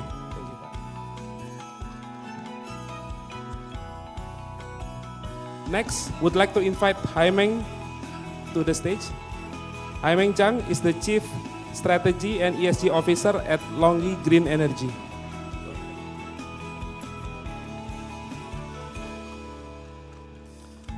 Next, would like to invite Tim Anderson to the stage. So Tim is the Indonesia CEO of Aqua Power and previously served as President Director for Sun Cable Indonesia from 2002 to 2004. Finally, would like to invite Su Eun Tan to the stage. Please join us, Su. Su Eun is the head of IEA Regional Cooperation Center in Singapore, the IEA's first office outside Paris. Thank you, Su. Thank you for joining us, panelists. So first, before we start the discussion, let me start by laying out the context a bit. So as we know, by now, actually globally, renewable has overtaken coal in terms of power generation capacity, right? And Indonesia, as per what has been explained by Pak Bahlil, also have great ambition in renewable. In the RUPTL, as Pak Bahlil said, going forward, more than half of the additional capacity is going to be from renewable. And we do have abundant resource in Indonesia, so the potential is huge. But then, as of now, renewable is still a small portion of the total Indonesia energy mix. So what we will discuss in this panel is mainly focusing on how to accelerate renewable adoption in Indonesia. So with that context, right, let me kick us off with first question to Pak Bobby. So Pak Bobby, two questions, right? First, how can Indonesia government renewable energy transition program contribute to the 8% economic growth goal from the president? And second is, what is the investment prospect for renewable energy in Indonesia?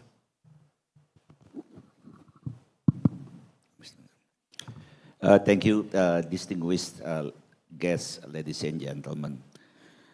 Pak Martin, your question is actually, I would like to start with a brief presentation and how we see the potential of the renewable energy as a driver of economic growth of Indonesia. As you know that the new government has a target to achieve economic growth of 8%. Despite of the global economic situation, I would like to give you the first slide, next. This is that we have. Indonesia has abundant resources. You know, the potential of we focus only and for the transition of energy program, we see the huge potential for the economic growth driver. You see that we have 3,687 gigawatt potential for renewable energy, mainly for solar, 3,294 gigawatt, wind, 155 gigawatt, hydro, bioenergy, and also geothermal and tidal. But you see the execution of the project of the renewable energy very small, less than 1%. This morning we see the presentation of Minister of Investment. This is actually a potential for us. Yeah, potential for investment to Indonesia that can create 760,000 employment and also the huge of emission reduction. Why? Why Indonesia with a huge potential cannot deploy? Okay, we go to the next slide. Pak Bahlil, the Minister of Energy, just explained about the new program that already announced, the RUPTL, is Electricity Supply Business Plan for the next 10 years. This is actually breakthrough. From 69.5% gigawatt, 76% is related to renewable. 61% for electricity and the storage 15%. The total investment opportunities under the new RUPTL is about 2,133 trillion rupiah, huge. And 73% the private sector can get involved. Yeah, from the portion of the IPP, 1,566, the renewable portion is big, it's around 1,341 for the private sector and the PLN 340. So then with the huge potential like this, Indonesia needs a lot of breakthrough. This morning, Minister of Investment, Pak Rosan, also announced that the recent government plan is to accelerate the development of the waste to energy in Indonesia. Because currently Indonesia faces a big problem about waste, especially for the capital city and also the big cities in Indonesia. Almost 70 million ton waste per day that actually can create a lot of investment that to transform from the problem of the environment become the green energy. Yeah, the program for 33 cities from before only 12 cities, and the total investment in the next 2 years will be 6.3 billion US dollar or 91 trillion. Just announced recently, then Pak Rosan said November, the first 10 project will be started. So then looking at, next, I would like to start to open also later on discussion. Currently, Indonesia already almost there. Yeah, the global commitment for Indonesian and central government for energy transition plan also there. yeah, for electricity already issued, and also the program already started since April this year. The latest Aeropetrol that already explained by the minister, including the other program for the renewable energy. And we know the global funding support for green energy all over the world also ready to support the development on that. And the technology currently become cheaper and cheaper. And the most important, the investment climate Indonesia already lot of improvements. But we still have a lot of homeworks. First, the very important how we can develop the economic viability for the investment. Investment in renewable energy is not cheap, but become more feasible and feasible. Yeah. Now, the renewable energy law already in the final discussion and also forming in the legislative. Hopefully, within 2 years, could be issued. This is very important, the umbrella policy. One, Indonesia still has a weakness. It's a domestic financing. Yeah, with the current structure of the local financing, it's difficult to support the renewable energy plan. We still need a lot of support from global financing, especially green financing, to develop renewable energy in Indonesia. Next is allocation for subsidy. This is also issue. From 100% subsidy program, only less than 10% allocated for renewable energy. Very small.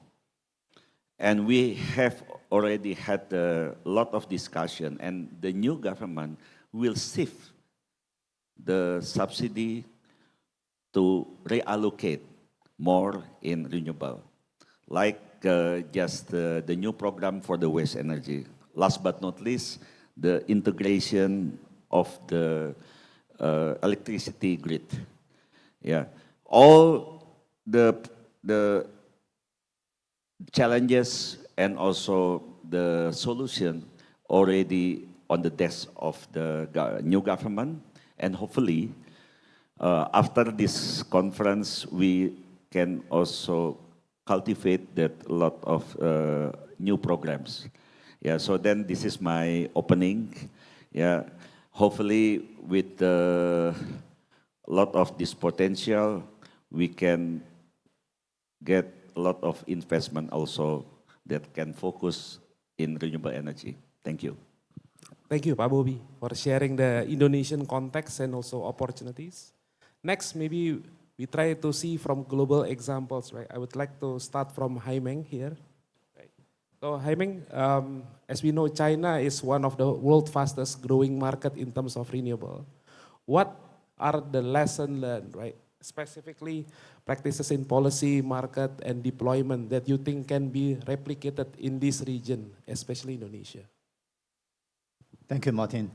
And it's my privilege to be here to learn from the Indonesian market and also share some of the experiences from China and other markets in the world. I'm a Chief Strategy and ESG Officer of LONGi. So LONGi is the world's largest solar PV and also potentially hydrogen player in the world. So of all the solar installed in the world, roughly 27% use LONGi technology. So talking about China, so the solar development in China has been spectacular in the past 10 years. Last year, roughly the new installed capacity for solar is close to 300 gigawatt, which is roughly half of the global amount is 600 gigawatt, roughly. So China is half of that. There are many factors that build up to that scale. I'll talk about a couple that I think is critical. including maybe a story that captured the essence of the factors. So in China, we also have a coal mining industry. And one of the provinces in Shanxi used to be half of the coal production in China. But over the years, many of the mines in Shanxi are depleted. So it creates a huge environmental issue, both in terms of landscaping, underground water, dust, and pollution. So in the northern part of Shanxi, there's a city called Datong.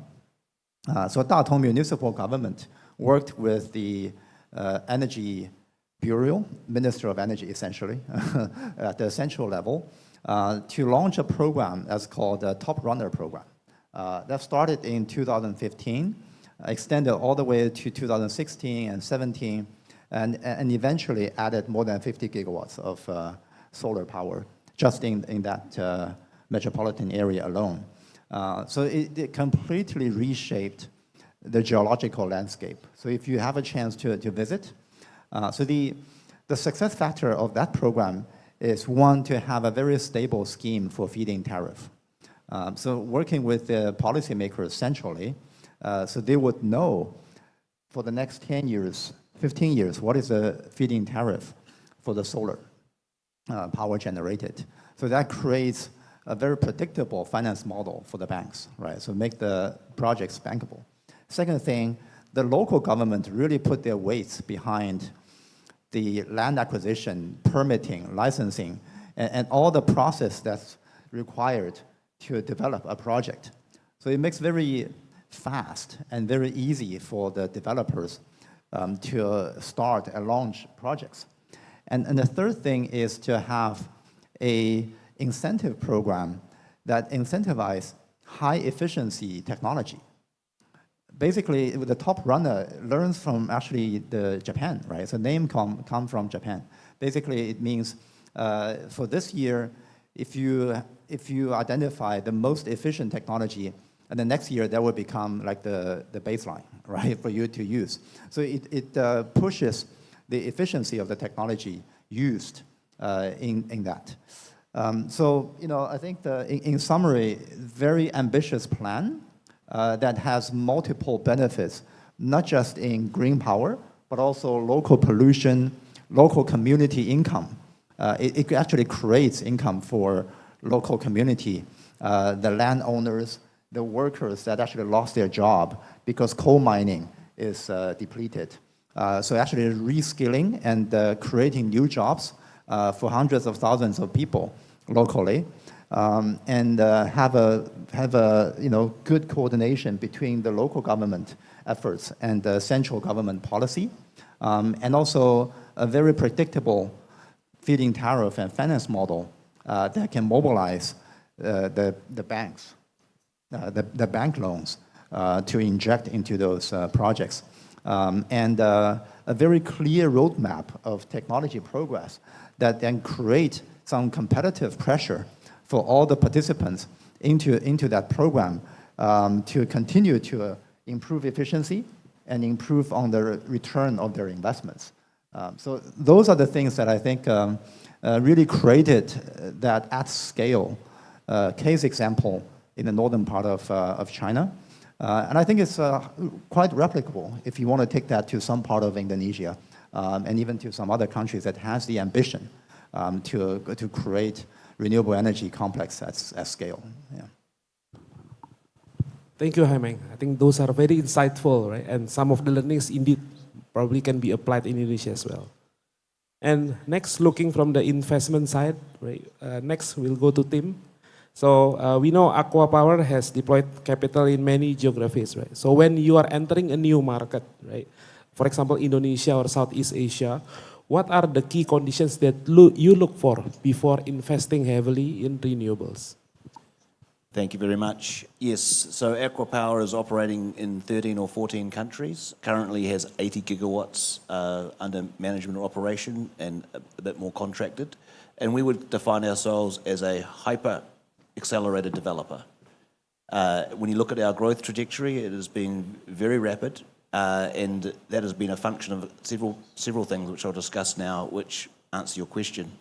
And that is, Alcoa has been able to have very long-standing, deep partnerships with technology providers. Longi provide a lot of our technology with the bankers and the finance ecosystem that needs to support the projects. But what we look for is projects of scale, because when you are talking about these types of technologies, particularly solar, the tariff can get very, very competitive with scale. And in some of, we heard the minister talking about even raising the point that coal is still cheaper than solar. We would disagree. There are so many projects that we're doing and others around the world which are so much cheaper than coal. You can build coal. So first point. But that's at scale. So we're looking for scale.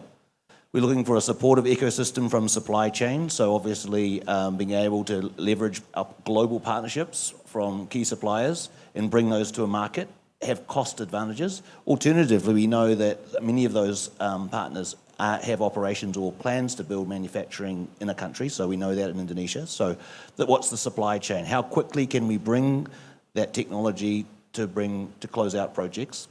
And then I guess the regulatory environment, how much certainty can we get around the permitting regime?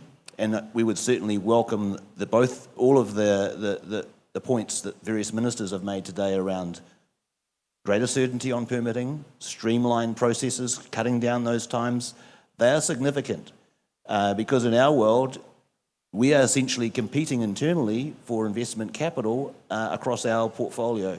So in the 7 years that we've been operating in Indonesia, some of our colleagues in other markets have brought on huge amounts of power relative to what we have done.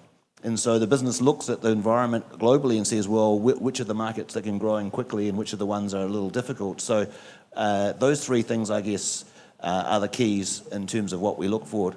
Having said that, we're very bullish about Indonesia. The things that we've heard from various ministers, the initiatives of the new government, the power being concentrated in Danantara to be able to provide that certainty on those things that we talked about, I think cause for great optimism. And we're ready. And earlier in August, our chairman and global CEO came and signed a commitment with Danantara to unleash $10 billion of investment in these types of projects over the next 9 or 10 years.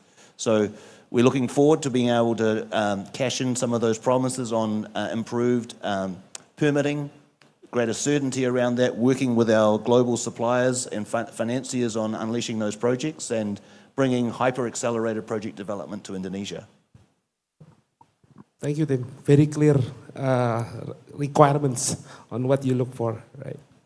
Then maybe from market design and regulatory perspective, Sue, would like to get your perspective as well, right? On what shift in terms of market design or regulatory, you think, that will make the biggest difference in accelerating Indonesia's renewable transition? Thank you very much, and thank you for the opportunity for the International Energy Agency to present and be part of this panel. We have 32 member countries, mainly in Europe, North America, and in the Asia-Pacific region, it's Japan, Korea, Australia, and New Zealand. But we're also very fortunate because Indonesia has been an association member country for many years, and we have a deep and long-standing relationship with the people and the government here in Indonesia. So thank you for the opportunity. So maybe let me zoom out a little bit, and I want to continue Tim's theme of optimism. So we released a report at the end of September looking at the potential of solar and wind integration into Southeast Asia countries. And one of the key findings of that report was that there is 20 terawatts potential of solar and wind in Southeast Asia. What does that look like? That's roughly 55 times the total current generating capacity of the whole region. So the opportunity is huge. The question is, how do we unlock even a tiny amount of that opportunity to help the region, but also the countries in the region to have energy security and energy affordability? And you've heard already from a lot of the speakers about the issue of financing. How do we unlock low-cost finance? I do want to say this is not a problem just for Indonesia. We did our cost of capital observatory, which surveys and looks at what are the factors and what drives the difference between an investor making an investment decision in, say, Southeast Asia versus an economy, a developed economy. Now, that gap is 2 times. So it is 2 times more expensive from an investor's point of view to invest in Southeast Asia than in a developed economy. So the question is why? Now, it's a combination of perceived and actual risks. And particularly for this region, and it's a theme you've heard already, it's around that political and regulatory uncertainty and the need to have clear, stable frameworks. And why is that? The IEA always says the second golden rule for energy security is predictability. Energy investments, they're long-term, they're large. And an investor's not going to put their money in if they don't know when the money's going to come back, when are they going to make a return for it, and what's the value of that return that they're going to get back. So what are some of the practical things from a government's point of view that can be done? So you had a good example from China. Let me give an example from India, because it's another close neighbor, another emerging economy in this region. So India currently is on track to deliver 345 gigawatts of solar between now and 2030. That's a lot of solar power coming on board. How have they been able to do that? It's 3 main things. Firstly, very clear leadership, political commitment that they want to do this. They want long-term renewable power to be a key part of the country's future. So Prime Minister Modi at COP21 said, by 2030, India will be 500 gigawatts non-fossil energy. He made that declaration very clearly. I think from Indonesia's perspective, what has been excellent to hear is you've had that very clear commitment, and the president has been clear about it very consistently since he's been elected. And then today, you've had every minister, again, very clearly reaffirming that commitment and that ambition, including very pleasing to see the 100 gigawatts of solar that Minister Bahlil just spoke about. The second thing is actually around what is the policy system that you can put in place to attract the project development. So we had an example in China of the feed-in tariff. In India, they use an auction scheme, right? And it's very clear. It's a fixed-term, 25-year contract. And really importantly, it is backed by a government guarantee. Now, that was a lesson that India learned as it was running through its auction scheme, because what it was starting initially to find was actually not many people were participating in the auction. They're thinking, what's the problem here? And it was because the financiers were very worried about the late payment from very financially constrained utilities. So the government stepped in and said, okay, we're going to have a centralized agency who's got to run this auction system.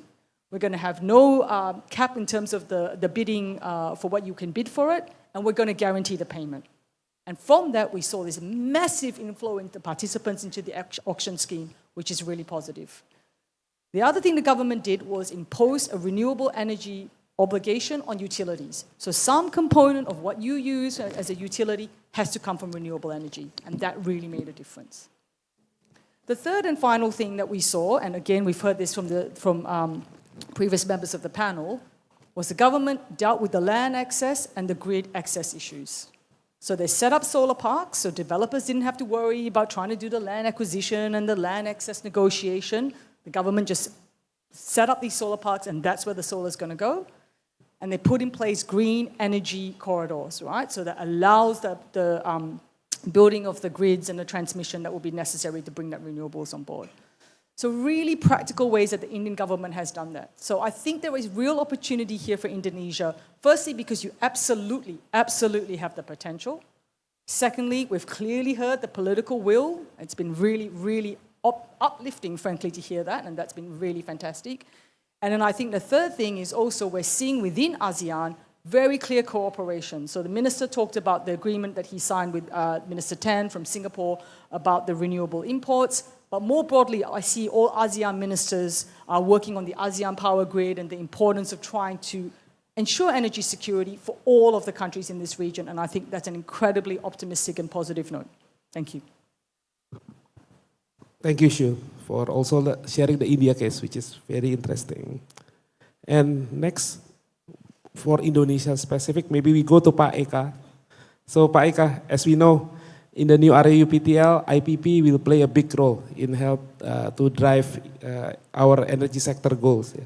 So for your perspective as a renewable energy developer, what are the enablers that should be prioritized to accelerate investor confidence? Thank you, Martin. Good afternoon, everybody. Nice to be here to sharing these very important topics. So I think if you ask us, Medco, yeah, particular, we see this as basically opportunity, but also responsibilities. A little bit about our company. I think Medco is the Indonesia energy and natural resources company. We are working closely with governments and customer in providing energy solutions and also natural resources like copper, yeah, to the market to support energy transitions. We are producing 160,000 barrels, but we are also focusing on energy transitions, which is clean power. Yeah. And we are doing also the mining, which is copper, which is important to the energy transitions, right? In power, I think we are very serious in developing the clean energy. We are targeting, at least by the next 3 or 4 years, we're going to reach 30% of our energy coming from renewable. So, coming back to your questions regarding RUPTL, Martin, Pak Bobby mentioned, I think very clearly, and I think Pak Bahlil also mentioned, Indonesia has huge potentials on renewable, 3,600 gigawatt. And at this moment, only 0.4% being used, right? So we see RUPTL basically as a clear signal, yeah, from the government, showing that Indonesia is turning ambition into implementation. But the question is how? And not only that, looking at the potential, I think Pak Bahlil mentioned is also, Indonesia could be one of the energy hub. I think last year in this forum, several players from Indonesia also signing a potential of us, Indonesia, exporting green renewable to our neighboring countries. And then Pak Anin also mentioned that this green potential actually could help Indonesia growing. I think he mentioned about one number, 4%. Because if you look at the numbers, I think we can easily understand just from the RUPTL alone, yeah, we're talking about a demand, yeah, or investment around 1,500 trillion, equivalent to 100 billion, which is need to come from the private sector. So it's basically there, so the demand is there. And not only that, from the regional demand, I think Singapore has clearly mentioned about their interest in Indonesia renewable. 3.9 gigawatt has been signed. If we going to convert that into PV, Pak, we are talking about around 30 gigawatt peak of, basically panel needed, And also probably more than 30 gigawatt hour of BSS or battery needed. So combined, both RUPTL and regional demand, this could help us. But as a local player, I think the question is that how are we going to realize it? Like Pak Prabowo said, we don't want to be omon-omon. I think based on our experience, I agree with our friend Su from IAE. I think at the end, number one is all about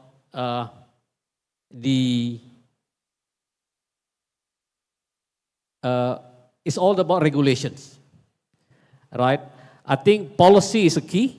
Yeah, without right policies, I think it's very important for us to realize. And probably I'm going to add market reform. Yeah, market reform is also important. Give me one of examples. I think Pak Bahlil say that let's make sure that we are doing it correct. I think we have signed G2G MOU already. And then the government also releasing PP 40 2025. But what we need now is the implementing regulation. I think the question here is that how are we going to sit down and produce this implementing regulation so we can basically use that potentials, renewables that we have. And on RUPTL, I think yesterday, me and my fellow association of IPP came to PLN. But I think what we're saying here is that good, RUPTL mentioned a lot of renewable, but I think we need to adopt a competitive auction process. Yeah, otherwise it's very difficult to implement, and it will confuse also, our friend, our foreign friends that are going to invest. And the other thing here is that if you look at Indonesia energy at this moment, I think the question is that how are we going to operationalize carbon pricings? At this moment, between the others energy and then to the green energies, I think there is no differentiations. I think we need to do that. So I think in summaries, I think we need clarities, consistencies, and also credibilities, from us, from Indonesia, government, and also players, to make sure that we can deliver this. The other thing that I like to mention is about our readiness, grid and infrastructure readiness. I think everybody agree we need to improve expand also the grid. And another thing also I like to keep mentioning here is that, we need to also enabling an open access. Why? Because renewable need basically a grid to basically supply the power. So probably we need to ensure that we have a proper discussion on how we're going to have open access of power wheeling into the system to enabling us supplying the grid. And then the other thing here is that it's all about investment, industry, technology. So we need to also open our policies, for the technology that will be coming. I think we heard from Lonji and others that we need that. We need to also have some pragmatic local contents, but in the other hand, we need to promote also technology transfers. At the end, I think I like to close this with collaboration and execution, because without collaboration and execution, I think the number that we are seeing is only on the dream. So we hope that Indonesia could be one of the, major players on the green, and all of us, especially us as a local player, can play a big role in delivering these very important things for our nation. Thank you. Thank you, Pak Ika, for sharing your perspective. So moving on to the last but not least, Toru, right? So as we know, scaling renewables, right, at the scale that Indonesia is aiming to will require overcoming bottlenecks in infrastructure, both in generation and also in transmission. Right? Where do you see the biggest challenge, and also what opportunities or enablers that can help to overcome this? Okay, thank you. Good evening, everyone. Indonesia's energy transition needs a just and a phased approach to balance the energy security and the decarbonization together. To do this, we need a range of technical solutions, including renewable and alternative fuels. I'd like to focus on areas that we see the great potential in Indonesia, that geothermal energy. Indonesia is one of the world's largest geothermal reserves. 24 gigawatt of potential is there. And it is also that the second largest geothermal electricity producer, with 2.7 gigawatt of installed capacity as of 2024. We are proud to be part of this progress. So far, we have delivered 6 units of geothermal power plant in Indonesia, 400 megawatt of output in total.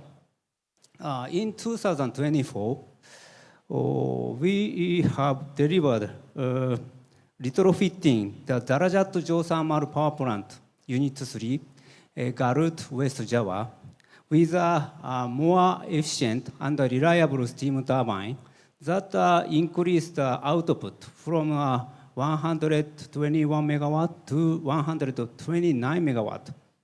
And also, we have supplied 55 megawatt of Rumit Barai Unit 2 geothermal power plant in Palembang to the Pertamina Geothermal Energy. Looking ahead, the Ministry of Energy and Mineral Resources has a plan to add a geothermal capacity by 5.2 gigawatt in coming 10 years. We are exploring how our advanced technology can support this growth.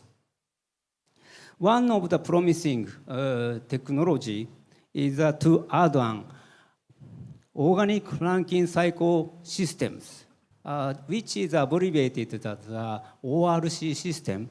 And our group company, Turboden, has a technology and fluent experience to support.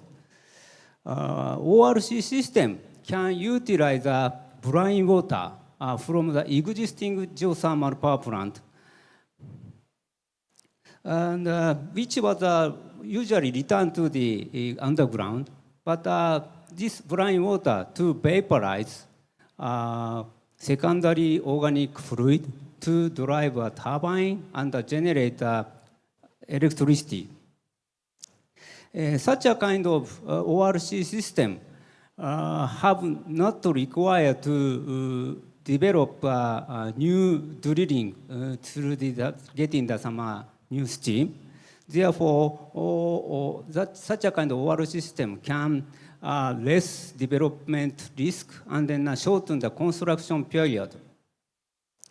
And other than the geothermal, renewable energy like solar and wind also very important, but faces the issue of the intermittency. This is where alternative fuels like hydrogen can come into the help stabilize the grid and support the energy transition.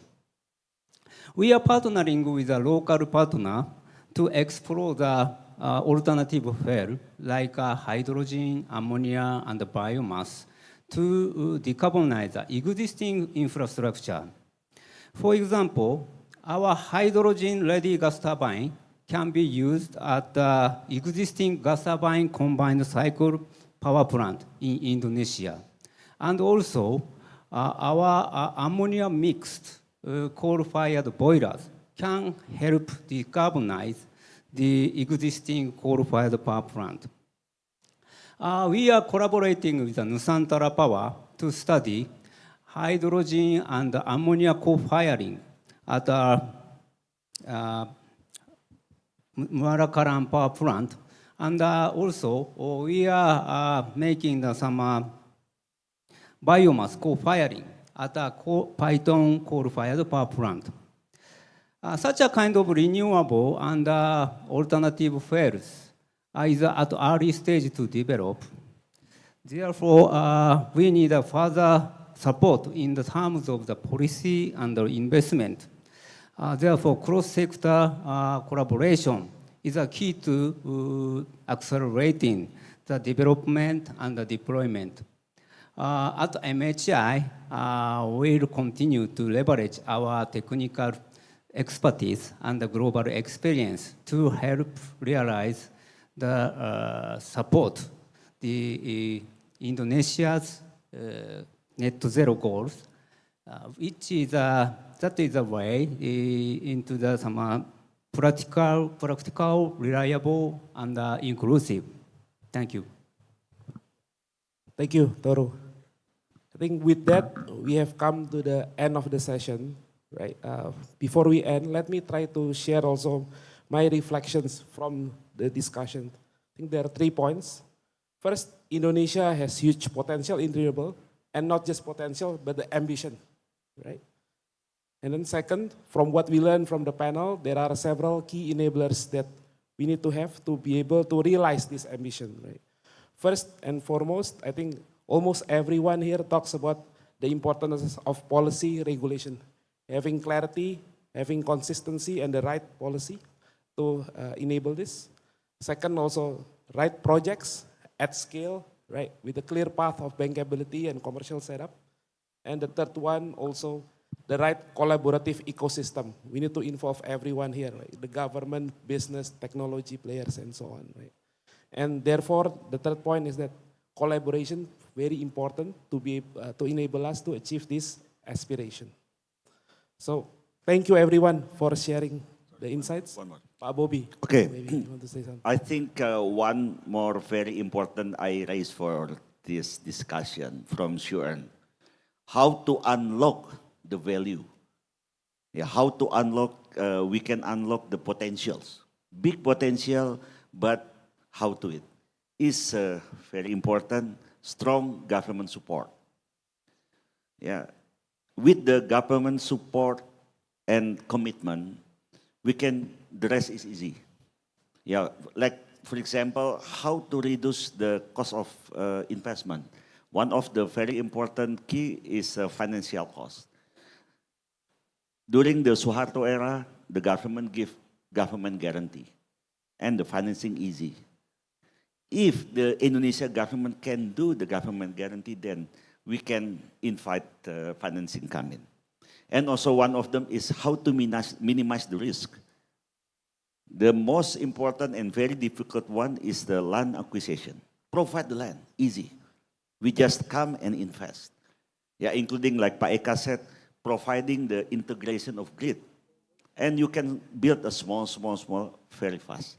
This is how to unlock government support. Thank you for sharing that, Pak Bobby. Okay, so thank you for all the panelists and thank you also for all the audience that have come here and have a great rest of afternoon. Thank you.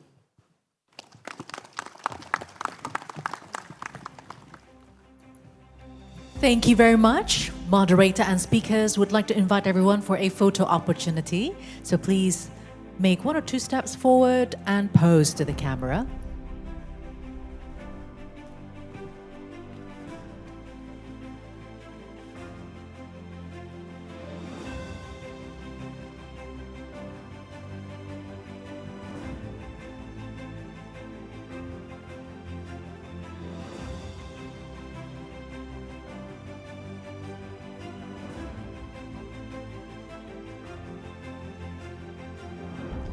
Once again, thank you, Mr. Martin Santoso, for leading the panel session and also speakers talking about unleashing green electricity, capturing the full potential of renewable energy.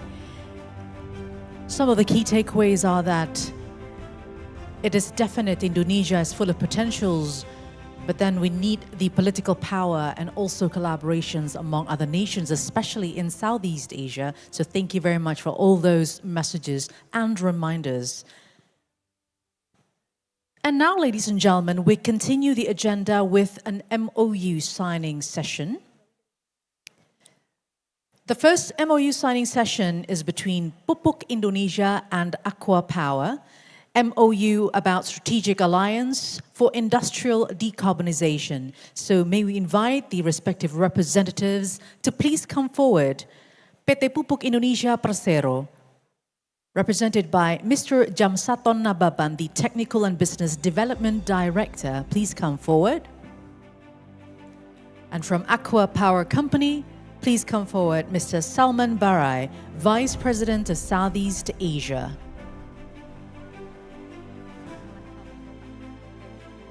And to witness the signing, would like to invite Mr. Rahmat Kaimuddin, Deputy Minister for Basic Infrastructure, Coordinating Ministry for Infrastructure and Regional Development of Indonesia.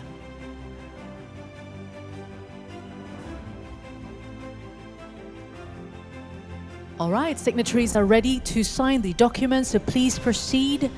Gentlemen, go ahead. Pupuk Indonesia and Aqua Power for Industrial Decarbonization Strategic Alliance, MOU.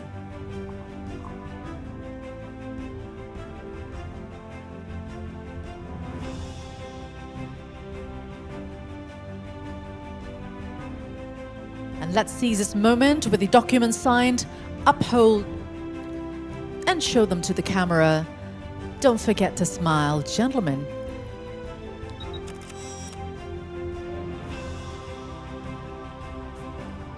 Thank you very much. Thank you, signatories. Thank you, Pak Rahmat Kaimuddin, to witness that as well.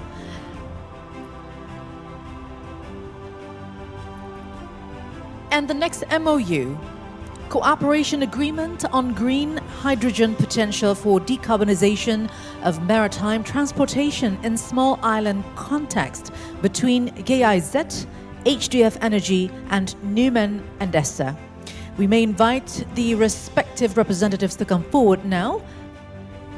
Please come forward from GIZ, Mrs. Lisa Tinshert, Director Energy Program Indonesia, and from HDF Energy, Mr. Matthew Giz. From Newman and Essa, they will sign the document after this event.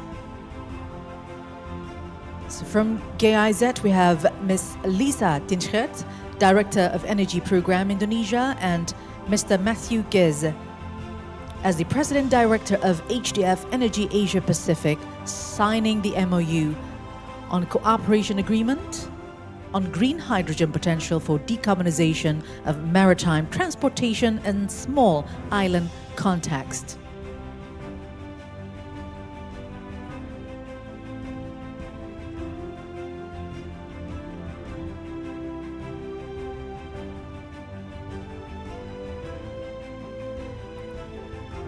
And once the agreement is signed, please show them to the camera as you smile, as well as a symbol of commitment to forego this MOU signed today.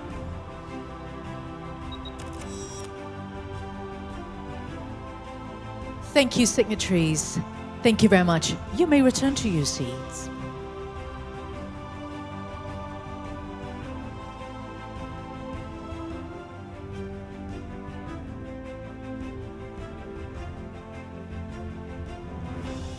Indonesia has been very ambitious as well in net zero emission that is targeted to be obtained by the year 2060 or even sooner from there. So, ladies and gentlemen, the next keynote speech will be delivered by Ms. Armida S. Ali Shahbana, the Under Secretary General of the UN ESCAP, that will deliver a keynote on emission-free mobility, catalyzing the shift to green mobility. So without further ado, let's welcome her to the stage with a big round of applause. Thank you.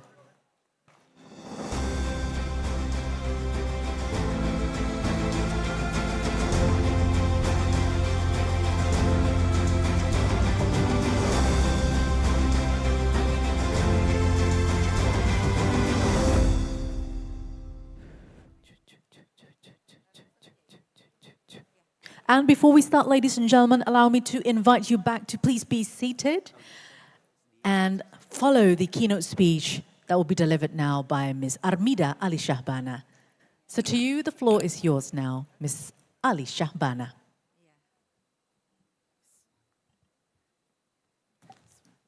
Assalamualaikum warahmatullahi wabarakatuh. Selamat sore. A very good afternoon. And very pleased to be here, joining all of you, distinguished participants, ladies and gentlemen, colleagues and friends, teman-teman semua, Bapak Ibu yang saya hormati. It is my pleasure to address you at the Indonesian International Sustainability Forum 2025.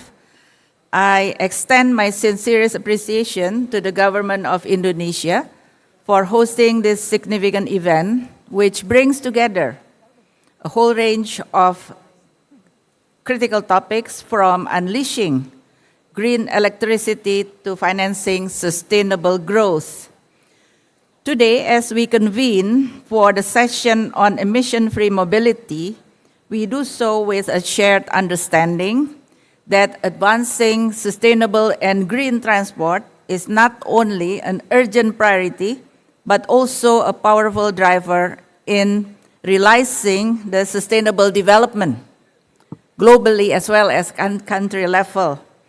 The integration of the economic, social, and environmental pillars of sustainable development into the transport connectivity agenda in our region stems from the key enabling role transport plays in sustainable development. Transport brings us all together. It connects people to jobs, education, and healthcare, and allows communities to thrive. However, we cannot ignore that transport is also responsible for almost 1/4 of global energy-related greenhouse gas emission.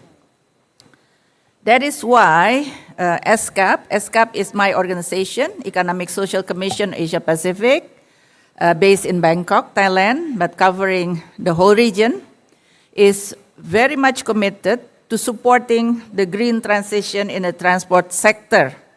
It is one of the most powerful opportunities we have to mitigate climate change. Our member states, meaning countries in our region, have recognized the importance of transport decarbonization. Low carbon transport and mobility is one of the 7 thematic areas of the ongoing regional program for sustainable transport development in Asia Pacific, covering the period 2022 until 2026. May I take this opportunity to introduce one pillar of the regional program, which is the Asia Pacific Initiative on Electric Mobility. The objectives of this initiative are several, namely, accelerate the transition, meaning to support and speed up the shift to electric mobility or e-mobility across the region. Also to enhance regional cooperation, that is to deepen collaboration and provide opportunities for peer learning and experience sharing among both private as well as public sector stakeholders. And also to strengthen capacity, that is to build the capacity of countries to formulate national policies and strategies for accelerating the transition to e-mobility with a specific focus on public transport. For example, electric buses. And also to enhance multi-sectoral collaboration, that is to improve coordination among key sectors, including energy, transport, and finance, which are all crucial for a successful transition. The initiative focuses on scaling successful models, particularly for public transport, such as buses, to maximize benefits for air quality and emission. We support countries in establishing the complete electric mobility ecosystem. To deliver on these objectives, we have built a network of knowledge partners to share their best practices or their success stories. To give you one concrete example, the city of Shenzhen in China, I'm sure all of you are familiar with Shenzhen, is frequently highlighted as a successful case study in large-scale electrification, as it was the first city worldwide to 100% electrify its public transport system. So not only buses, but the entire public transport system, including taxi and so on and so forth. We are, in this regard, partnering with the city's bus operator, one of the largest and most experienced operators of electric public bus fleets globally, to provide capacity building for bus operators from other ESCAP member countries, focusing on practical skills in EV operation and fleet management. This is just to give you a concrete example, how we support our member countries in shifting to this electric mobility by using the example that is the best practice from Shenzhen. Another related initiative is in decarbonizing shipping and maritime connectivity. And I think this is also an important initiative that countries such as Indonesia would like to look at this initiative and how also to implement it. Its focus is on the crucial mitigation component, targeting the maritime transport sector, which is a major source of global greenhouse gas emission. The initiative promotes the transition to zero emission fuels, for example, green methanol, green ammonia, and energy efficient operations for ships and port infrastructure. In conclusion, our initiatives represent vital and interconnected pathways to a resilient, green, and prosperous future for the Asia-Pacific. And in this context, in the transport sector, joining this framework is not merely a gesture of cooperation, it is a strategic national investment in sustainable growth. We urge all member states, our member countries, supported by all stakeholders, to fully embrace and effectively participate in this initiative. We can then collectively leverage the region's resources, knowledge, as well as innovative spirit to transform this strategic initiative on electric mobility into tangible, on-the-ground change, securing a sustainable future for all. Thank you very much. Terima kasih atas perhatiannya. Wassalamualaikum warahmatullahi wabarakatuh. Thank you very much for the keynote speech.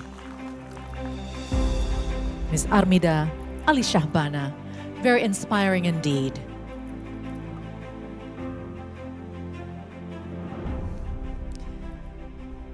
So that was a keynote speech on emission-free mobility, catalyzing the shift to green mobility by Ms. Armida Ali Shahbana, the Undersecretary General of the UN ESCAP. Once again, thank you very much for speaking on this forum. And now, ladies and gentlemen, we'll continue right away with the next agenda, which is a panel discussion with the theme Emission-Free Mobility, Catalyzing the Shift to Green Mobility. And it is now time for me to introduce the moderator for the session. Please welcome to the stage Mr. Ashwin Balasubramanian, partner co-leader McKinsey.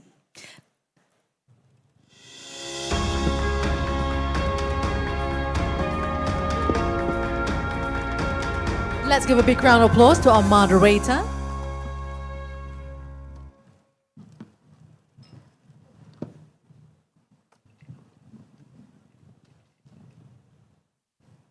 Thank you. Good afternoon, everyone. My name is Ashwin.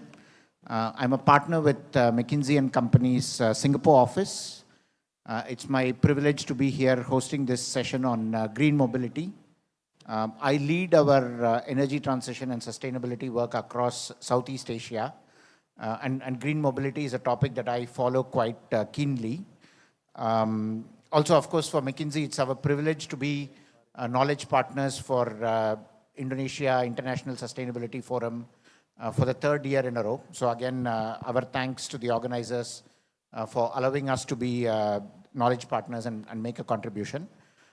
As you heard also from our speaker just before this panel, the theme for today's session is on emission-free mobility, catalyzing the shift to green mobility.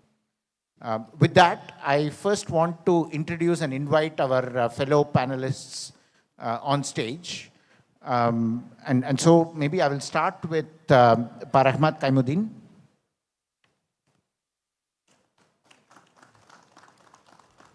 Pak Rahmat, please join us on stage. I think Pak Rahmat is not a stranger to most of us. He currently serves as the Deputy Coordinating Minister for Basic Infrastructure at the Coordinating Ministry for Infrastructure and Regional Development.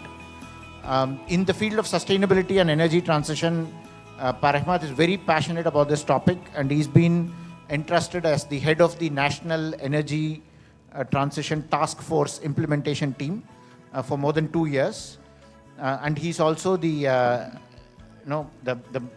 brains and the mind and the body behind this International Sustainability Forum since its conception. And he also has been serving as the lead negotiator in the past for Indonesia at JETP. Right? So thank you for joining us, Pak Rahmat. Next, I'd like to invite Tan Sri Michael Yeo, who's the founding president. Please join us on stage. He's the founding president for World Digital Chamber and KSI Strategic Institute for APAC. He has more than 4 decades of leadership across corporate boards, finance and public policy, and he's been a strong advocate for regional connectivity, which is particularly important as all of us get together here in Jakarta. Next, I'd like to invite Henry Liu, who's the Vice President APAC for Lubrizol Corporation. He leads regional strategy for advanced materials, lubricants, and additives that enable clean transportation solutions. He has more than 2 decades of experience in this sector, supporting innovations in battery performance, low emission fuels, among many other things. Thanks for joining us, Henry. Next, I'd like to invite Shantanu. Please join us on stage. Shantanu Jaswal is the head of India and Southeast Asia research at Bloomberg New Energy Finance, Bloomberg NEF, where he leads research and strategy on clean energy, mobility, and energy transition across the region. He also has expertise in decarbonization and renewables. Thanks for joining us, Shantanu. Last but not the least, Daud Joseph, please join us.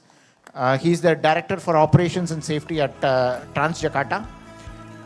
Joseph has been in this role for more than 2 years.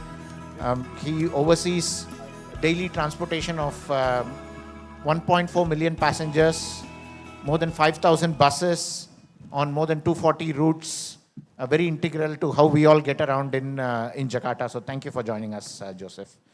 It's my privilege to have our panelists on stage. Green mobility, as you all might know, has been picking up quite rapidly in our part of the world in Southeast Asia. For example, if you just look outside Indonesia and Thailand, almost 12% of new vehicle registrations are battery electric vehicles. I come from Singapore. This was the first year where the leading model of car that was sold was an electric vehicle. And not a ICE vehicle. In many countries here, as well as in Indonesia, we still do encounter a number of challenges to rapid uptake, right? And I think it's a mission for all of us at this stage to talk about what does it take to debottleneck and accelerate this even faster. There is always a lot of discussion around total cost of ownership, right? Having the infrastructure available, right, whether it is for battery vehicles or for even biofuel-powered vehicles. This is also a very important topic for Indonesia. We are, of course, one of the leading resource holders for a number of battery minerals. So getting the electric mobility space right is also a great way to make our country prosperous, right, and create high-quality growth in the country, right? We do have natural endowment in biofuels, which also makes it very important, right? So what I'd like to do, and here you can also see a very good mix between local and global, between public and private sector, right? Very clearly, this space requires a lot of collaboration, right, across these different parties to really scale up this game, right? So I'll start with maybe Parahmat. This is a topic very close to your heart, right? And you've spent a lot of time thinking through what can the public sector do, right, to nudge and open up the space for the private sector to really activate, scaling up in this green mobility space, right? So could you tell us a little bit how you think about the role of policies and incentives to really not just kickstart, but also keep the momentum going in this fast-moving space? Maybe let's start with that, Parahmat. Yeah, thank you, Ashwin, my fellow panelists, and all the people. Basically, let me quickly explain the background of Indonesian policy on green mobility. What is the impetus? Why this is important for us? So let me explain quickly on our energy sector. Indonesia is a country that actually export energy in terms of barrel of oil equivalent more than what we use domestically. So that is one. However, we still import quite significant amount of energy as well. And most of the energy that we import is actually oil. And most of that oil is being used for transportation. So if we want to we want to have energy sovereignty like our president wants to do, we need to think about this. How we need to shift from using imported oil into something that we do domestically, that we have domestically. The other thing is, of course, this moral imperative of climate change. Another one will be air quality issue. And all typically is caused by combustion engine tailpipes. At least in Jakarta, that is the case. Because we have done quite a lot of studies in Jakarta. So we see green mobility, especially electric mobility, is one stone that can kill multiple birds. So if you shift from, let's say, combustion engine into EV car, roughly my own calculation using Indonesian mobility, you will save about 10 barrel of oil per year product, or about 15 barrel of oil crude. So that will save you some money or some fiscal space on import. The other thing is about oil subsidy. Indonesian government spend quite significant amount to subsidize fossil, especially on gasoline and diesel. Of course, it's a very sensitive topic. If you stop immediately, then people typically will not be very happy. So again, shifting from combustion into electric mobility will make this subsidy irrelevant. And therefore, if we want to do something about it, then it's easier if it's no longer important or relevant for the people. Okay, so, but what to do? Today, our vehicle market is about 1 million car a year, between 800 to 1 million a year for four-wheelers, and about, say, 6 to 7 million for two-wheelers. We accumulate today, population is about 150 million vehicles, 20 million cars, 130 million motorbikes. So this is very big population on the road. You can't change that immediately, right? So our strategy initially is this. Okay, let's create the market. Let's entice the buyer. So we give incentive for the buyers. 10% VAT discount for car buyers, and at the time, last year and the year before, we give 7 million rupiah if you want to buy EV two-wheelers. That helps increase the market. And then the other strategy that we use is, it's not enough to have people buying if there is not enough product that is affordable to be bought. So what we need to do is to open up the market, create options for our people. So 2 years ago, we issued this regulation that allows manufacturers to come. They can import from last year and until the end of the year as much as they think is suitable, but they have to commit to invest and produce the same amount of cars that they import, and they have to give bank guarantee. And that has been quite successful in increasing our market share from, say, 1% before the 10% discount, become 1.7%. And once we introduce this manufacturing discount and give options to people, by August, roughly year to date about 10%, but the quarter alone about 14-15%. So it's actually quite significant change. And this, I keep mentioning, is probably higher than a couple of G7 countries, right? So in 3 years, Indonesia has been actually doing some leapfrog on this. What to do moving forward? We need to make sure that they keep continue with their commitment to produce some more options. We see that the portfolio is starting to be more options variety, but not yet the same with the combustion engine options. So we need to create more options. And of course, most importantly is infrastructure, charging station. And maybe not in terms of the need, because actually electricity is everywhere in Indonesia. We have 99.9% electrification ratio.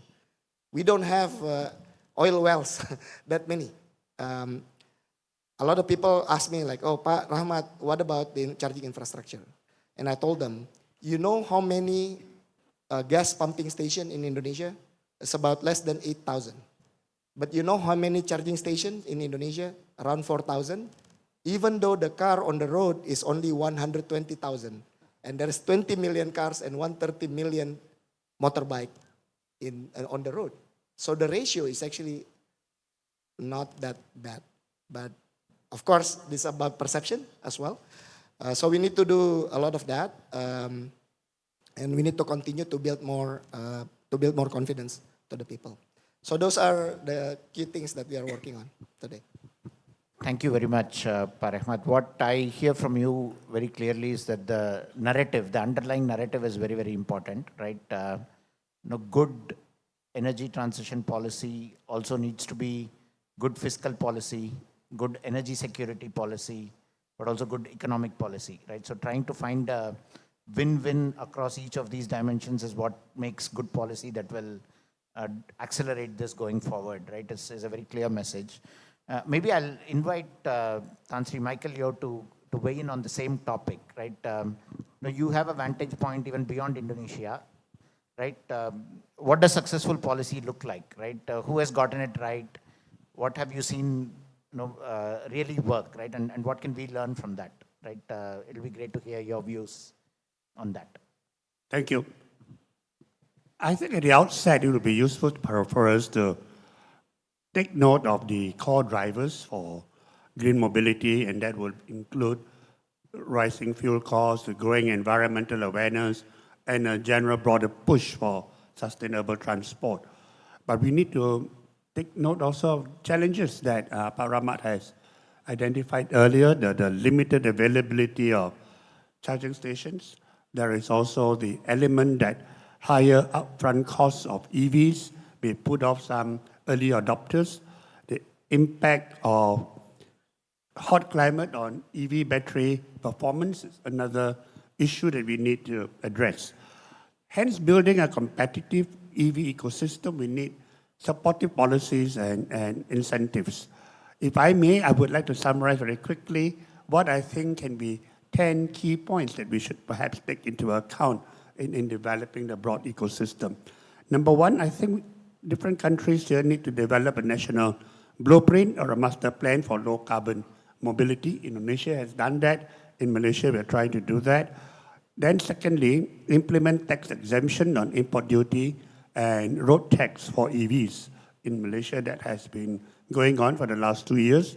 I hope today's budget that our finance minister will present will extend that exemption for another year. 3, provide grants to encourage larger installation of charging infrastructure in both commercial and residential areas. 4, making it mandatory for installation of charging stations in all new property development projects. 5, accelerate infrastructure deployment and fast-track approval for charging stations installation. I think that has to cut through some of the local council municipality delays in approving the installation of charging stations. Create green financing schemes to make EV ownership more affordable. 7, run public awareness campaigns to highlight the total cost of benefits of EVs. Because sometimes people look at it from the 2-3 year angle. We have to look at the total time frame of you owning a EV and look at the total cost benefit analysis. 8, prioritize development of charging infrastructure along major highways. One of the impediments to EV usage in Malaysia is people worried that long highways, there are so few charging stations. And although the EV mobility now can go on for a few hundred miles up to 1,000 kilometers, but that need to have more charging stations on highways need to be accelerated. Number 9, which I think is a very, very critical area for many of us, is addressing the rural-urban divide. Singapore don't have that problem, but in many of our countries, Indonesia, Malaysia, Singapore, even Philippines, to make available EV infrastructure in rural areas so that that divide is addressed.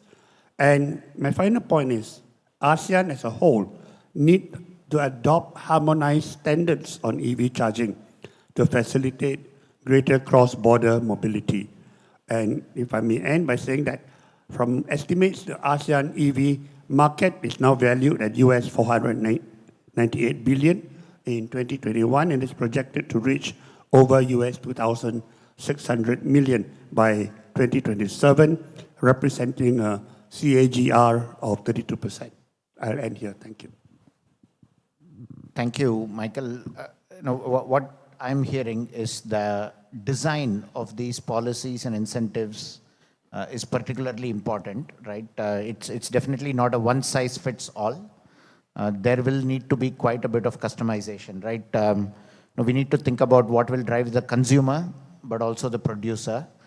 And we need to think about the holistic ecosystem, right? It's not just the vehicles, but how do you incentivize or encourage the buildup of the infrastructure, right? And also maybe these are not just initiatives which encourage some behaviors, but also you need to remove some barriers, right? I think that becomes quite important as well. And also you have different types of consumers, right? You have the city dwellers, but you also have the rural areas where again the drivers and the incentives are quite important and quite different, right? So I think that's very helpful to keep in mind.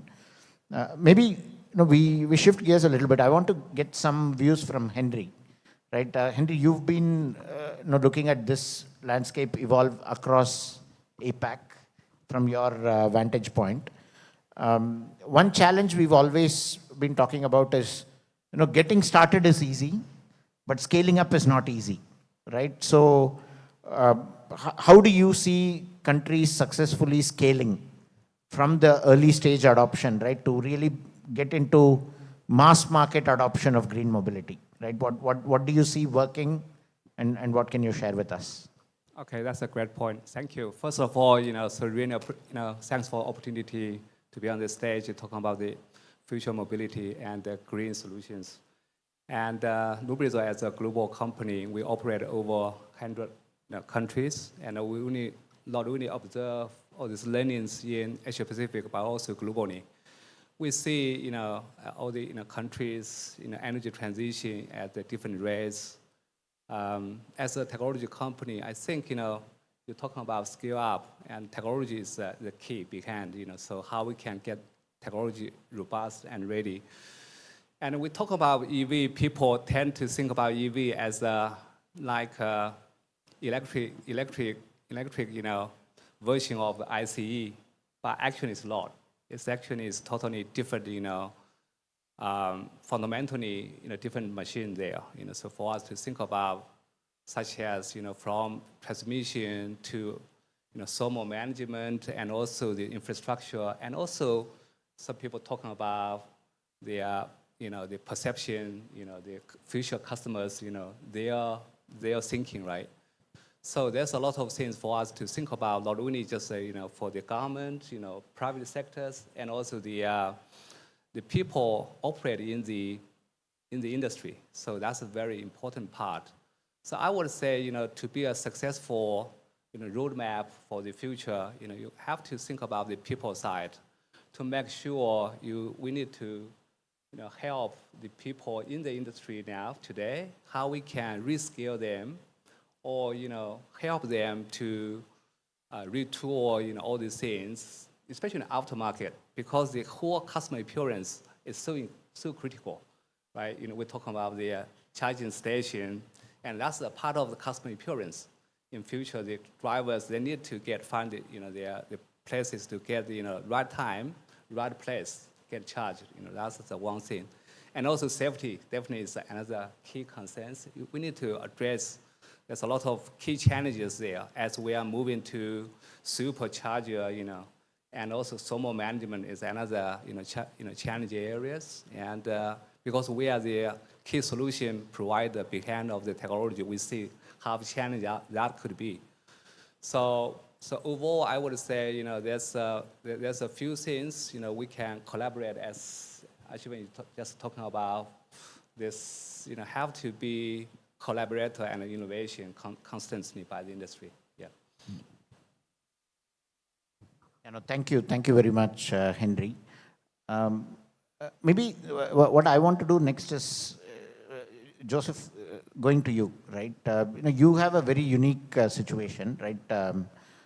Where you live and breathe the urban mobility problem, right? And we all know, the future of the world is urban. Actually, maybe the present is already urban, right? And especially in Asia, right? The future of Asia is also urban. And particularly, green mobility lends itself very well in an urban environment, right? Just from the point of view of infrastructure requirements and so on, right? So how can we properly integrate green mobility and mobility innovation into urban planning strategy, right? What are your views from where you are sitting? How do you see that? Yeah, so in Transjakarta, we are operating 5,000 buses, and we already convert 420 of them becoming electric. So there are three types of buses that we operate: the big bus, the medium bus, and the micro bus, which use as a first mile and last mile service. And we are seeing a very clear road in converting the big bus, but not for the medium bus and the small bus. The main problem for the medium bus and the small bus is the availability of the charging facility. For the big bus, we do build our own charging station at the depots, but for the medium bus and the small bus, we cannot build the depot far away from the central of the town. It should be at the heart of the city, but then the price of the land at the center of the city is so expensive, makes it impossible for us to own a depot in the center of the city. So, how to integrate this urban mobility with the EV acceleration is how we can provide the lands and the areas for the public transportation needs.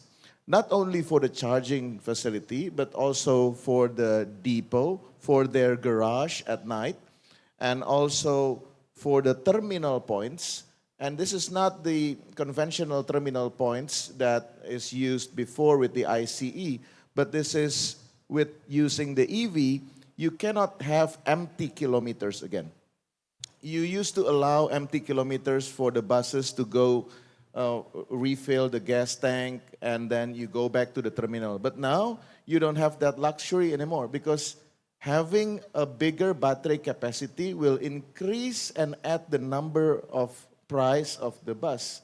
So now what you have to integrate with the city planning is you have to provide the location for the bus to own the garage, or to provide them to rent the location for the garage, for the charging station, and also for the terminal points. And I think this is very aligned with the policy of Jakarta, Indonesia's capital, to do the transit-oriented development. So making it easier for people that stays in one place also to reach the public transportation facility by putting them in the nearby location. And I think there will be a very important keys that will make a success of the EV conversion in Jakarta, especially for the buses.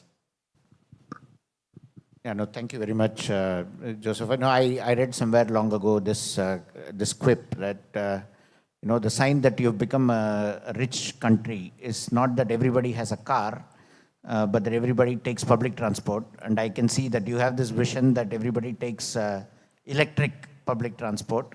But I think you also emphasize the need for systems thinking, right?